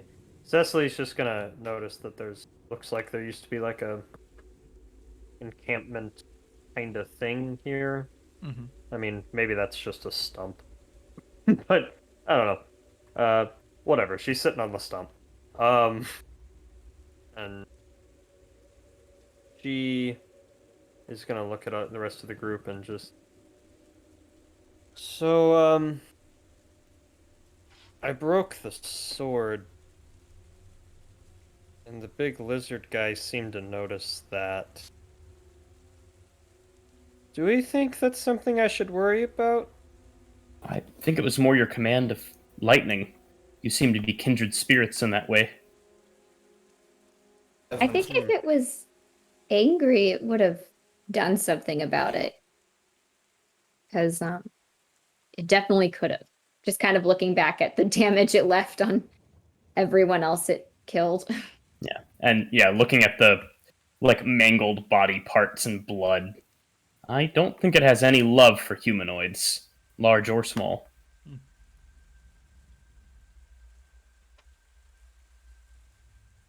Oh, that's cool. Okay. Have a lightning buddy now. I'm very tired. And she's just gonna flop down by the stump and just be looking in. She's almost angry at how incredible this skeleton is. Like, she's like, what the fuck is my life? What is this doing here? I would like to say,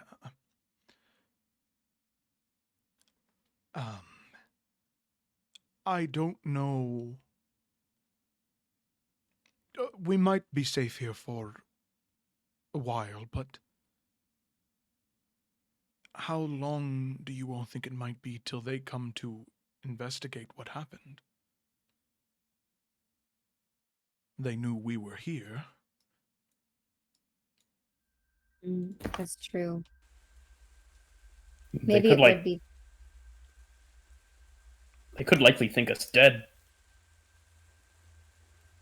Showed no quarter to the others.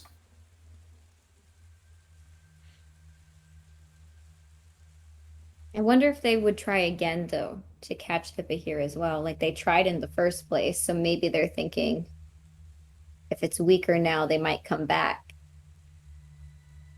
And we have about as much time as how they would have traveled back to their camp, and for them to figure it out and travel back. So far away their camp. Based on the traps, they've been tracking this for some time. Mm-hmm. So maybe 2-3 hours at the most. Seems a fair assumption. So we shouldn't stick around. But while we're here, I guess we could gather maybe some information. I don't know if anything would be really what is useful or what we would need. Joe, I was gonna ask earlier how, and this might be beyond what Bianca would know, but like how old do these bones look to her? Make a medicine check. Okay. Maybe this is a Shima thing, but I'll try.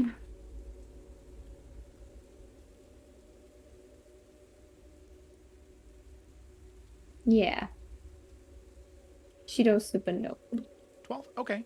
For one, you can tell that they're very, very, very old.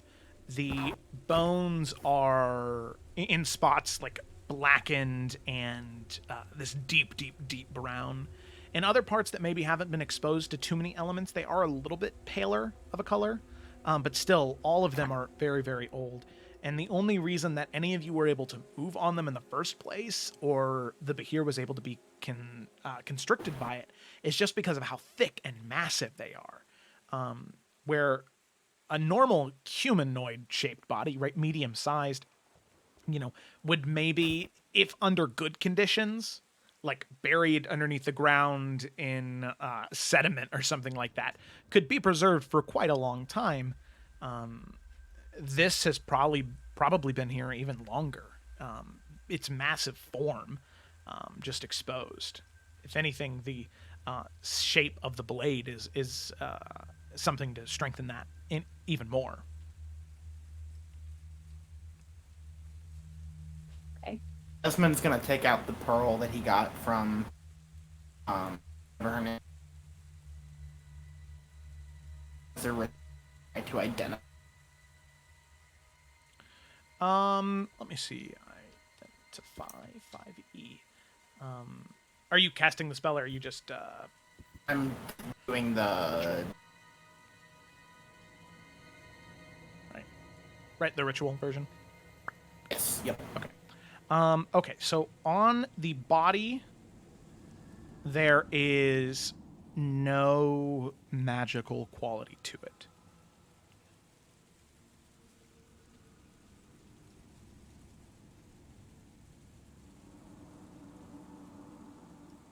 I'm gonna then after that then do shards out the So the shards of the blade. yeah. Okay. So doing the same thing, identifying 10 minutes. There is a trace of magical quality, but it must not have been anything too insane, as it deteriorated with time and was destroyed by the lightning blast. So, it has like the echo of something magical, but it's been gone for so long that it has no effect anymore. So from after identifying the bone, not getting any, there would be like no chemical value, rushing any. I feel like at some point in reading Belvedere or something, I don't know. Those or Yeah, I will say you're a little hard to understand because you're cutting in and out a little bit. Sorry. No, it's okay. I will say, I mean, at this point, it's really just copper. So, I mean, you could keep it because it's heavily oxidized, so you might be able to use it for something there, but... The bones, I meant, not the sword. Oh, the bones. I mean, at this point, they wouldn't be any better than normal bones. There's nothing inherently magical about them.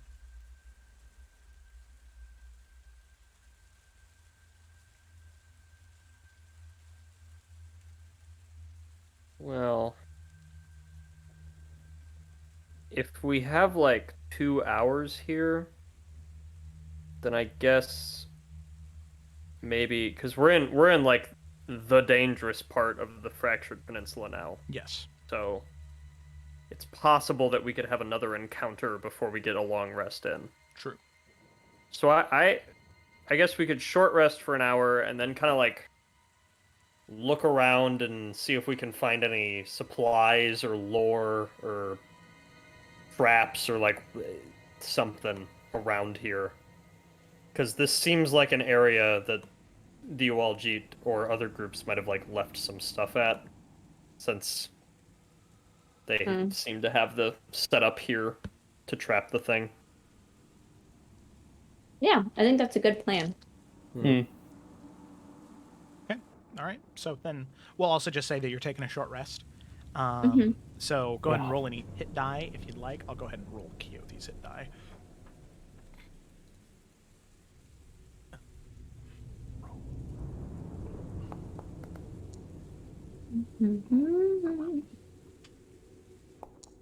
Oh, Jesus, Keothi. Oh my god. There we go. Alright, 34 out of 38, that'll be good enough. Rest. Okay. Alright. So then who is sort of leading the investigation around then? I mean, Bianca's pretty interested. She'd be involved at least. I don't know if someone else wants to. I don't know. She would. Cecily won't, like, stat-wise be much of a help in any way, but she doesn't really have anything to gain from a short rest right now, so... Yeah, same. I just need key points back, so I'll tag along. Yeah. Okay. So let's go ahead and have, you know what, let's just make this a group outing. So let's have investigation checks from everybody then. We'll go ahead and roll Keothi's. That's a good old +0 for Cecily. Investigation. Clickety-clack down the track. Okay, 7, 20, 18, 23. Okay, so, Keothi and Cecily, the two of you are just kind of, you're lost in your own little world right now. Keothi there is some crazy implications for her, and then Cecily, you're caught up about why that Bahir looked at you funny, like different than the rest of everybody. However, Bianca, Ashima, and Desmond, you all find something different. So, Ashima, you stumble upon the first thing that was most easily noticeable. You find what looks to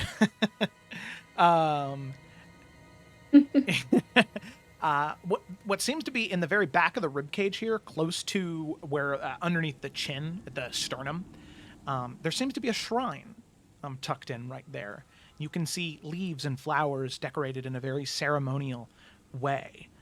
There's no script or writing. There is just small candles that are burning in this area, and what seems to be gifts or items left. Just sort of looking at it, you can see that there's maybe 600-700 gold worth of gems and coin here. So that's what Ashima finds as all of you kind of split up and look around.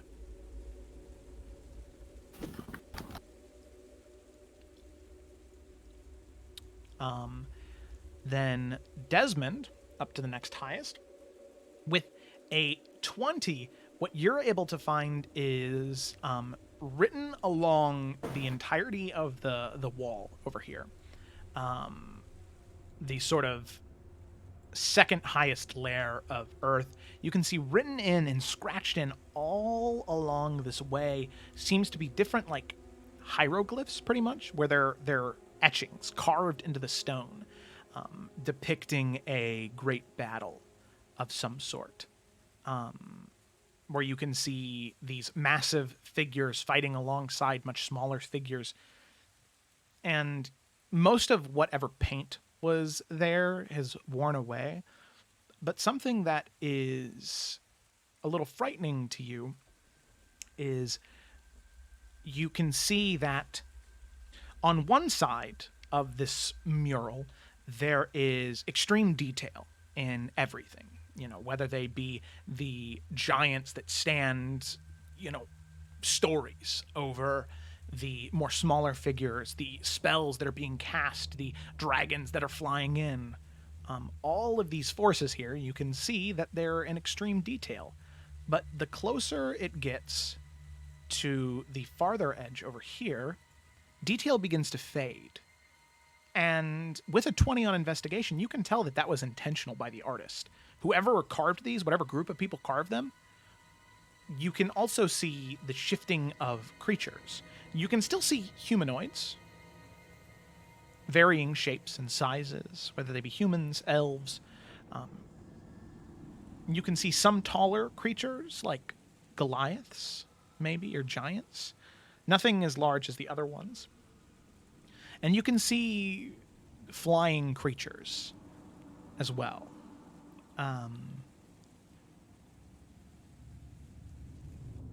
But there is just this twist in your stomach that you get, because some of these creatures you can recognize. You fought them before. All the way back in that dungeon.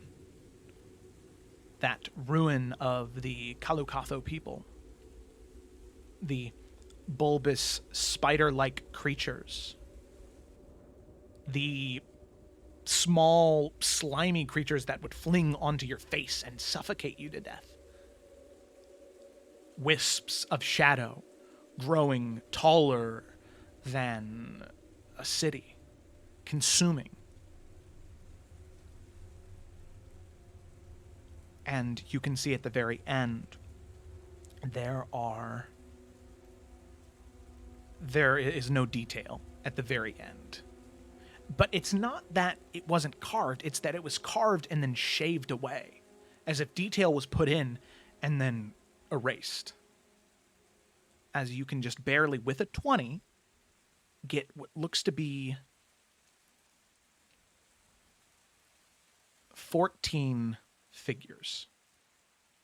You can see 13 below floating above the ground, and then 1 above all of them. It's form no bigger than a humanoid like the rest of them. But its presence is large. And you start to realize that the origin of that fading is that figure. And something that is also catches your eye with the 20 is you can see that closer towards where the detail of the drawing with more detail is, there are these entities on one end that are... It's odd. You can see, like, with the exquisite detail that's there, it's the same individual. It's the same creature. They are wielding the same blade. Their armor is decorated in the same fashion. But it seems as though they're standing in two places at once. Their form is wispy and dark. It's not as solid as their original copy. There's not too many of them, but there are enough that it is alarming, to say the least. And then finally, with Bianca, as you are digging around closer towards the... let's see, where would that be? You end up digging your way down all the way to the bottom, right around the thighs and fingertips, right down here. And you can see that there is earth that has been moved fairly recently.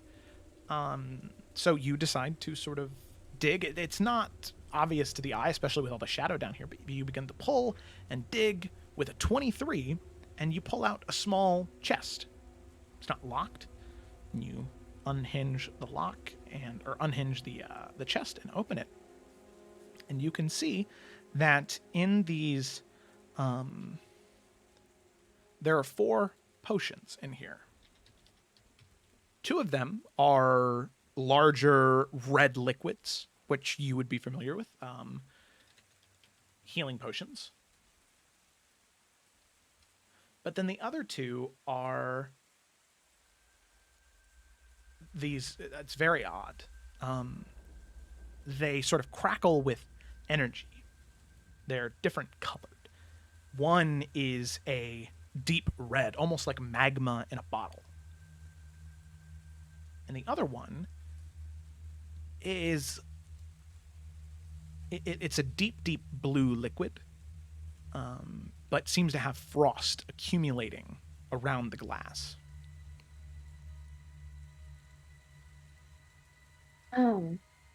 With the rest of the time that we're here, Bianca is going to study those and use her alchemist background thing where she can figure out what it does. All right, cool. So, for both of them. Yes. So I'll go ahead and add the 2 greater healing potions. Oh, I was just about to ask that too. Greater, yay! There's 2 of those. And then you identify that these are potions of giant strength. When you drink them, the user, or the person who drank them, gains immense strength, not unlike a giant. One of them is a potion of frost giant strength, which I added, which increases your strength score to 23 for 1 hour. And the other one is a potion of fire giant strength, which increases your strength score to 25 for 1 hour. Dang. Both for an hour? Both for an hour. Mm-hmm. Wow. Cecily drinks it, just starts punching people. That'd be pretty cool. I also added all 4 of them to your inventory. My personal inventory? Yep, Bianca, yep. Okay. Cool.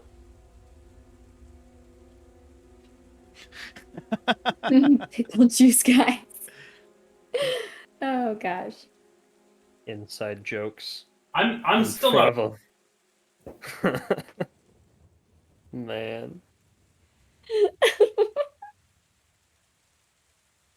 Well, Bianca will let everyone know that she has these or found these. Desmond is gonna call everybody to come to where he is sitting. Okay, so I'll move you all over there. Fine. He's not really gonna say very much, but he's gonna point, starting at the detailed section, and everybody again. Yeah. Ooh.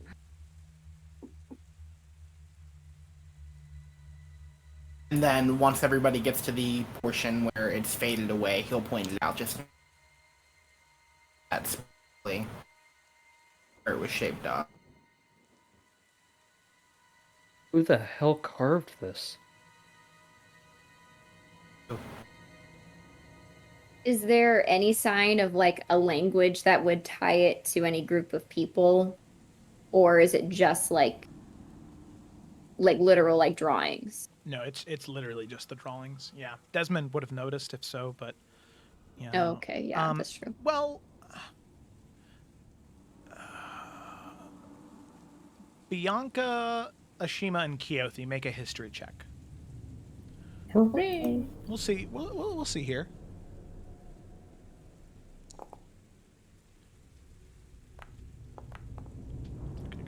Okay, 23.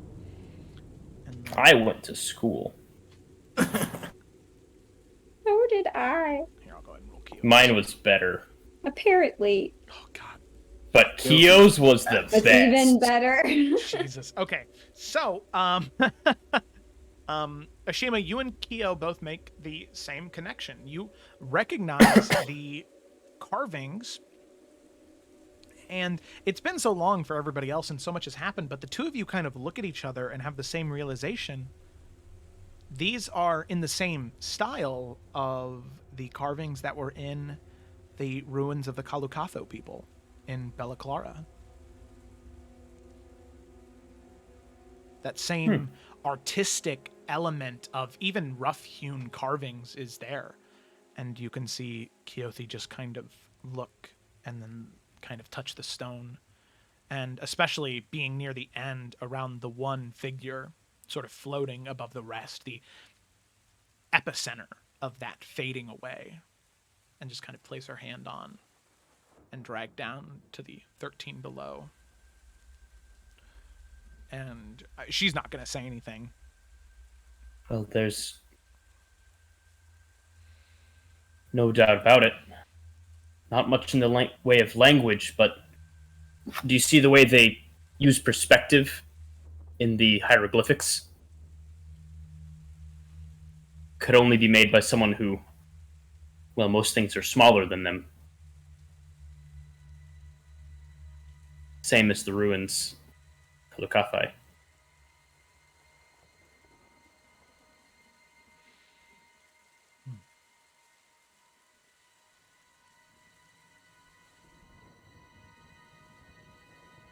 So that So, connects all of people here.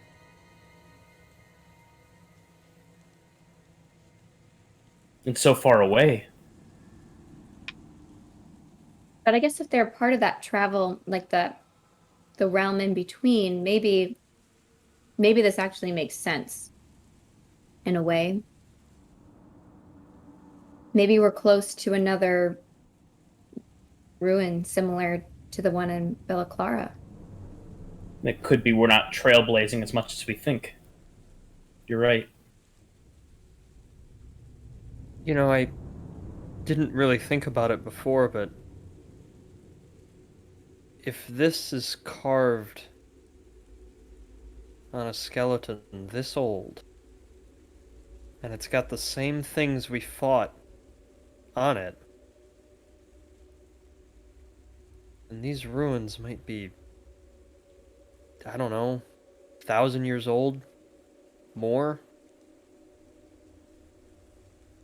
Kyo, how long ago did the Kalukatho go missing? Oh, my. The records are incomplete, but I would say anywhere between 1,500 to 2,000 years ago. It was long, long, long ago. I suppose then it would have been around the time of the calamity then.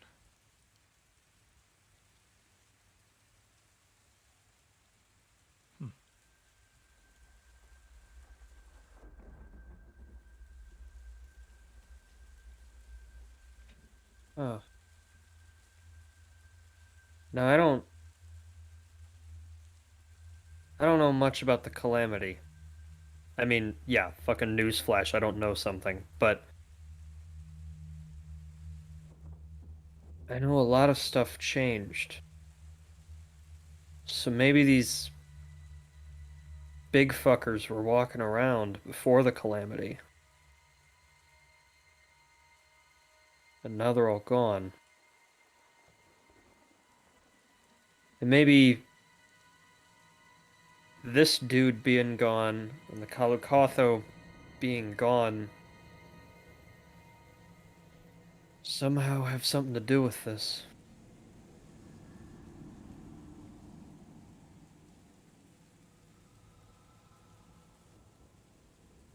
It makes sense why we found something here.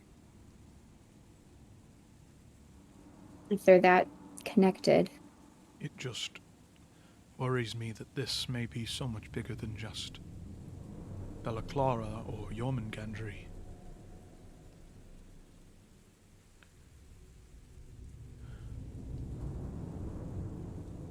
I mean, if it was just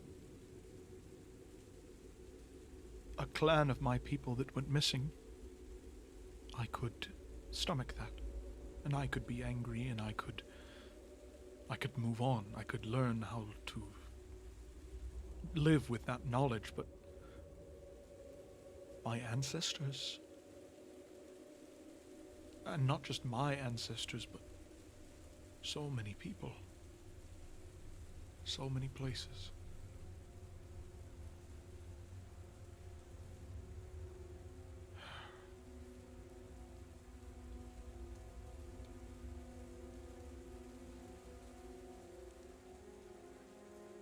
Well, they said that before there was anything, there was dark and light, right? Correct. So, if the thing that we're supposed to be fighting really is, like, all of darkness, he's been around a while. He probably has personal problems with a lot of ancient shit.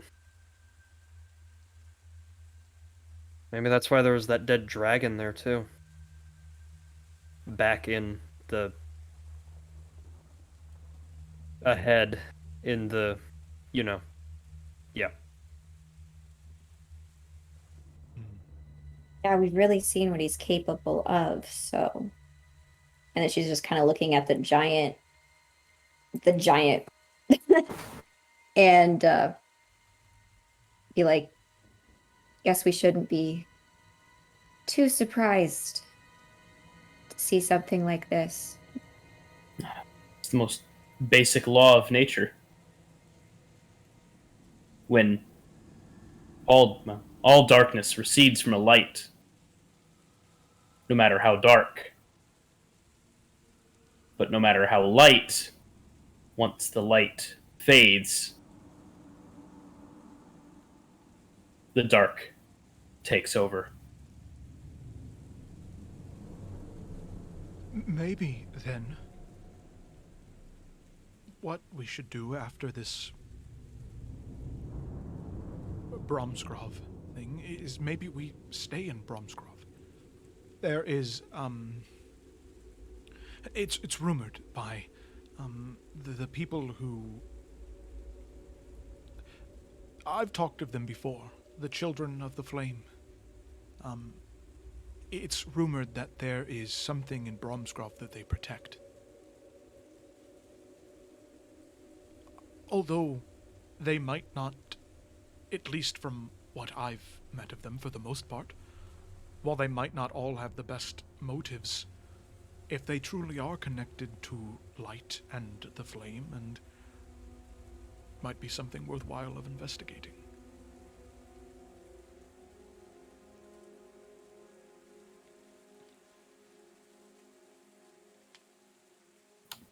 Very well could be. Yeah, probably in our best interest.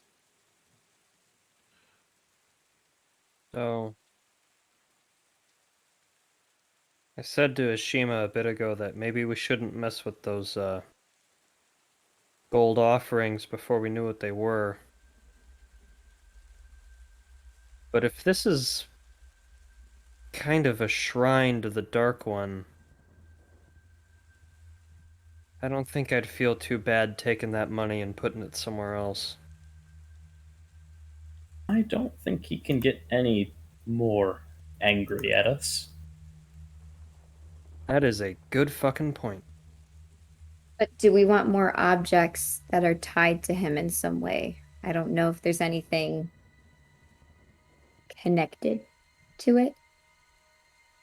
Well, maybe Desmond can check that out, right? You got your pearl thing? That's true.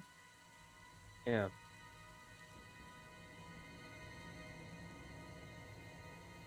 So I don't know. A part of me still is kind of like not wanting things from him, for him, around. But you can check it out. Yeah. okay, so if Desmond does go and investigate that using Identify, casting it as a ritual, there is no magical quality to the money. There's no type of divination magic enchanted onto it, and the shrine itself is not inherently magical. It seems just to be a mundane shrine with mundane money.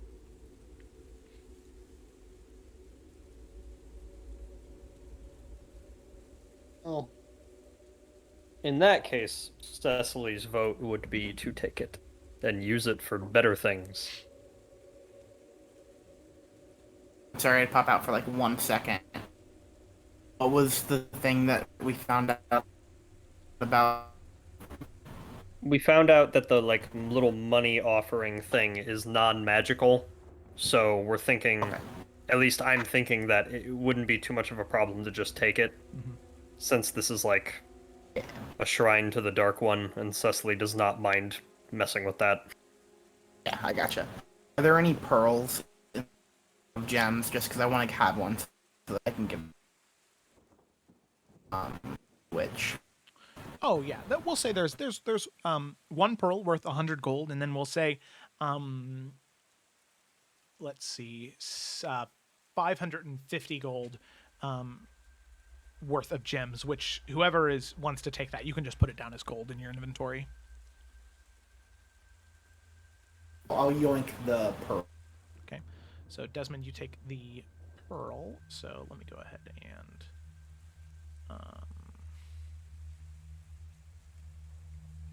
I'll go ahead and add the pearl. For one, I'll just add the pearl in general to your inventory. And then whoever wants the to carry the gold, you can go ahead and add 600 or 550 gold to your inventory. We still have a group fund, right? I know we burnt through a lot of it, but...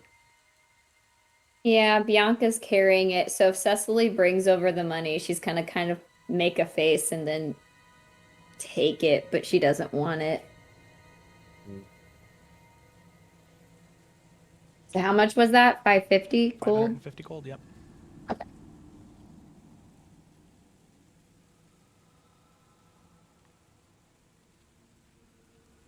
Right.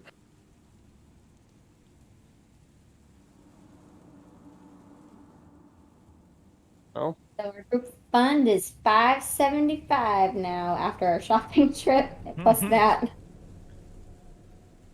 Ooh. We restock. Hell yeah. With dirty money. Okay. It's not going to be dirty money if we donate it to charity. It This goes is away. true. It cleans. Cleaning the money. It's also not as dirty as taking those rings out of the bloody corpse of that dude and putting him on. Yeah, certainly not as physically dirty, if nothing Right. else. Yeah. Yeah. Well, Cecily is ready to move on, I guess. Yeah, let's go. Okay. Monsters. Keep moving on. No, I don't know if this is. I don't really think trying anything.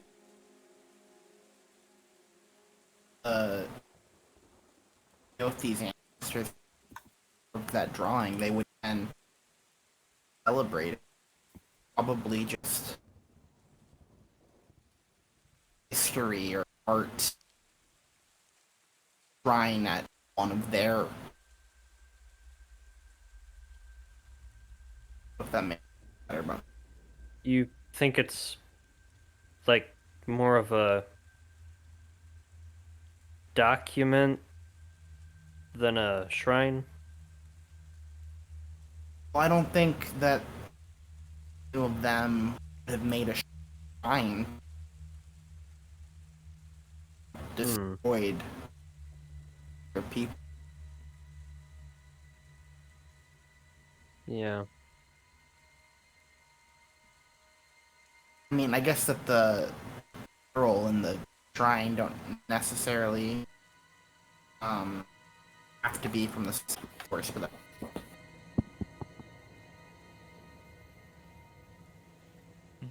Okay.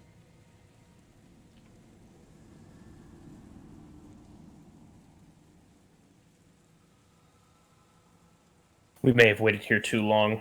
We should think about fortifying ourselves here or moving on. No, we should Do we definitely have a move on. wolf, or is the wolf dead? You still We have have one wolf. one. Pack wolf. As opposed to a wolf pack. Wow. That poor wolf. Damn. It took me a second to get that, Connor, but now There's so much right now. wait, no, okay. Cecily, you can use that hammer and resurrect. That fucking Faster. chance. Yeah, that's a bad Undead idea. carnivore. Good idea. Okay. Well, all right. Let's get the wolf and get going. Okay. Okay. Alrighty. Alright, so you throw your items on the wolf, using it as a pack wolf now, to keep everything organized and carry it for you. And you begin to head out. And you can see that while the area is still very rocky, full of plateaus and jagged rocks shooting out of the ground, luckily the more canyon-like terrain has faded and has leveled out a bit more. So that was about, I'd say, 3 hours, and then you traverse for maybe another 30 minutes. So now definitely getting in, the sun setting, evening coming. As all of you are moving, there is, the rain begins to pick up a bit. And there is this chilling breeze that begins to course through the air. As you can see, as you begin to walk, Wolf following behind you, looking off to your current path, you can see there is another set of remains of another giant off to the west. It's maybe 15, 20 feet away from you. Skulls jamming out of the ground. This one has definitely been buried and covered in more mud and earth. But you can see not just... This one doesn't look like it died wielding a sword, but it was impaled with 3 different ones. Seemed like 2 jammed near its ribcage and the other one jammed near its neck. Different bits and pieces of bone sticking out all over this rocky area as all of you exit. And that chilling wind doesn't dissipate, doesn't go away. It just gets stronger and stronger, and stronger. The closer, the more you move. Till eventually you're about parallel with one of the blades. And you start to hear this chilling voice on the air. So, you've lived. As the rain begins to increase, more thunder cracks next to each side of you. And all of you see, breaking through some of the fog, a figure. Black enameled armor, a dark cloak, wielding just one long sword at its side. You can see pale white skin for a face. Except what you see is, I mean, it's humanoid shaped, but the face, it is, you can see a mouth that is much longer and much wider, with sharper, jagged teeth emerging from the top and bottom. A flat nose, and where there should be eyes, skin. Long, wispy black hair that just floats up near it, lifeless and weightless. You can see a second long sword on its back, still in its scabbard.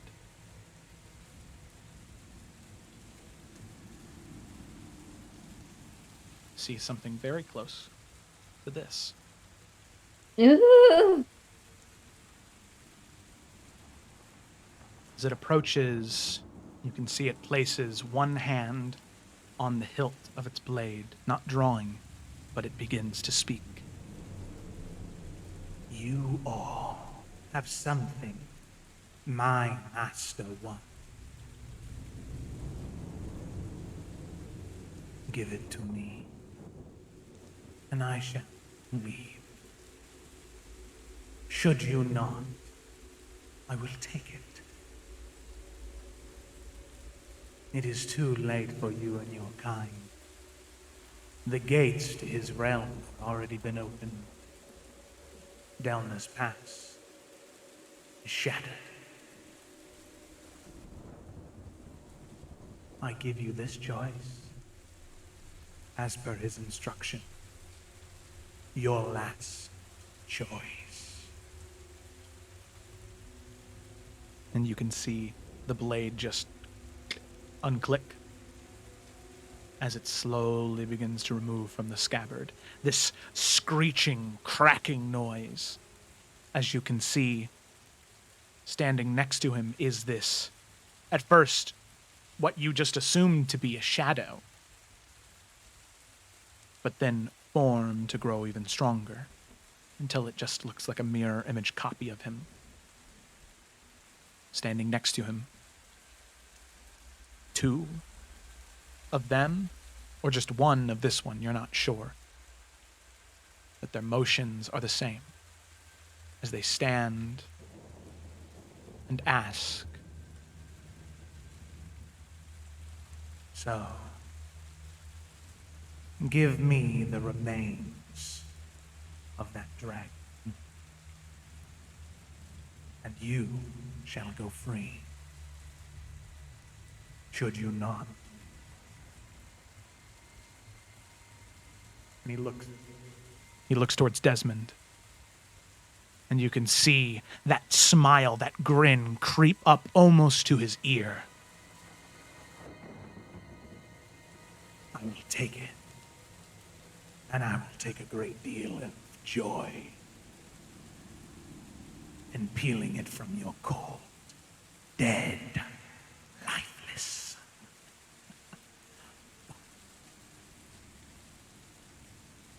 And with that, he draws his sword This screeching nails on chalkboard. As he draws his blade and pulls the other one from his back and waits for your move. And with that is where we are going to end tonight's session.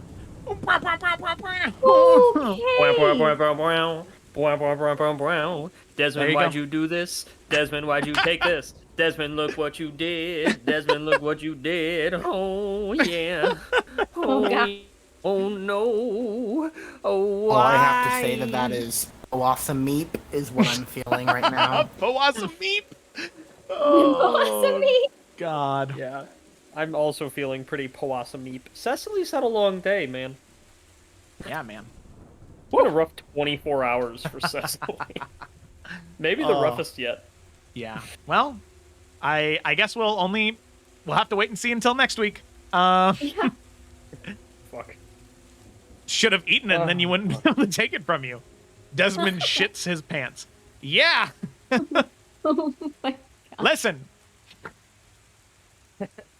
Poe told you to get rid of it. Joe as Poe told you to get rid of it. Joe as Poe. I mean, a couple of pretty smart cookies out there were telling you that you should have eaten the evidence. I seem to recall. Man. I won't name names, but yeah, two people had some pretty good idea in that. I might just have to take a swig of it before. Oh my God. Try to just eat it in front of this dude. Oh my God. You ate it in front of him. You're getting your rib cage cracked open. That's the. I mean, my God. I'm being plainly honest. These things are brutal. But I guess that is. Imagine. Wait, I have a quick question. Yeah. Who knows that Desmond has the dragon ore thing? Is it Judd? Just Poe. Oh God, none of us know. Yeah, nobody knows. Because I was I know Bianca doesn't, but yeah, you're all confused. Wait, does Keothi know? No. Not as far as I know. No, I don't. Yeah, you didn't tell her. So. Yeah, it was just Poe. Yeah, just Poe. Oh no. So we're all like, what? Who dis and what you want? God. You know, you have a point though. If we just all shit our pants, they won't want to fight. Well, they probably would. They'll be like, "Well, this is gross." Well, I mean, everybody shits their pants here, when they die. So I'll do this for you guys as a kindness. I'll at least show you your battle map. Canyon final. What if we don't battle? What we just might not have to. Pull a Luthien and just be like, "Hey, you got a daughter? Do it for her." Got a daughter. Take Desmond. Or Desmond, All just right, give it back to him. I thought he said he would go away if we gave it back. That's what he said. Yeah. Yeah, we just like take Desmond. I don't want him. No, take him too. He's part of the deal. You have to take him too. It's part of the deal. Can I roll insight post-session about whether or not he meant that about letting us live? Yeah, roll an insight check. Ah. Do you think Desmond would have been conscious enough to insight him, though? I mean, I have a -1 modifier as it is, so it's probably not going to do much for me, but... Because he didn't know what he was going to say until the very last second. It was like, I have this thing that you guys have that I need to take from my master. If you give it to me, it'll be fine, but if you don't, you'll die. Give me the dragon stuff. Mm-hmm. Okay. So at that point, maybe... You want me to do it with disadvantage? Yeah, do it with disadvantage. Because you are... Okay with that. You did your own words. You said you were going to shit your pants. I did say that. Oh, well. Yep, nope. You know. There's I'll also... tell you one thing. He's not going to see us. There's also an uncomfortable skid mark now in Desmond's underwear. All right. Thank you all so much for watching. Hope you enjoyed. Tune in next week to see what the friggy frack happens here as they battle near another skeleton bones against a... the worst part is, this is a Ban Shin. Doesn't have a name. What? It is a What? type of creature. Okay, Oh. so on that note, that seems like a great place to end. So thank you all so much for watching. Tune in on, well, actually, maybe on Friday. It's a little contentious whether they're going to be Explorers of Afera just because Kayla and I are moving on Saturday. So we might not have power in our apartment on Friday. Just because our service is being shut off on Friday. So I don't know what time on Friday, if it's going to be midnight. I don't know. So if you'd like to know, join the Discord server and you'll know on there, or follow us on Instagram That's and not. TikTok and things. And I think I can just do social. Does that work? Nope. Oh, Insta. boo. Yeah, okay. Well, if you go to the Discord, you can find the links there. I know that's a scavenger hunt, but do it anyway. Haha. Okay. Do it anyway. So thank you so much for watching, and have a good rest of your evening. Farewell. Goodbye. Bye. Bye.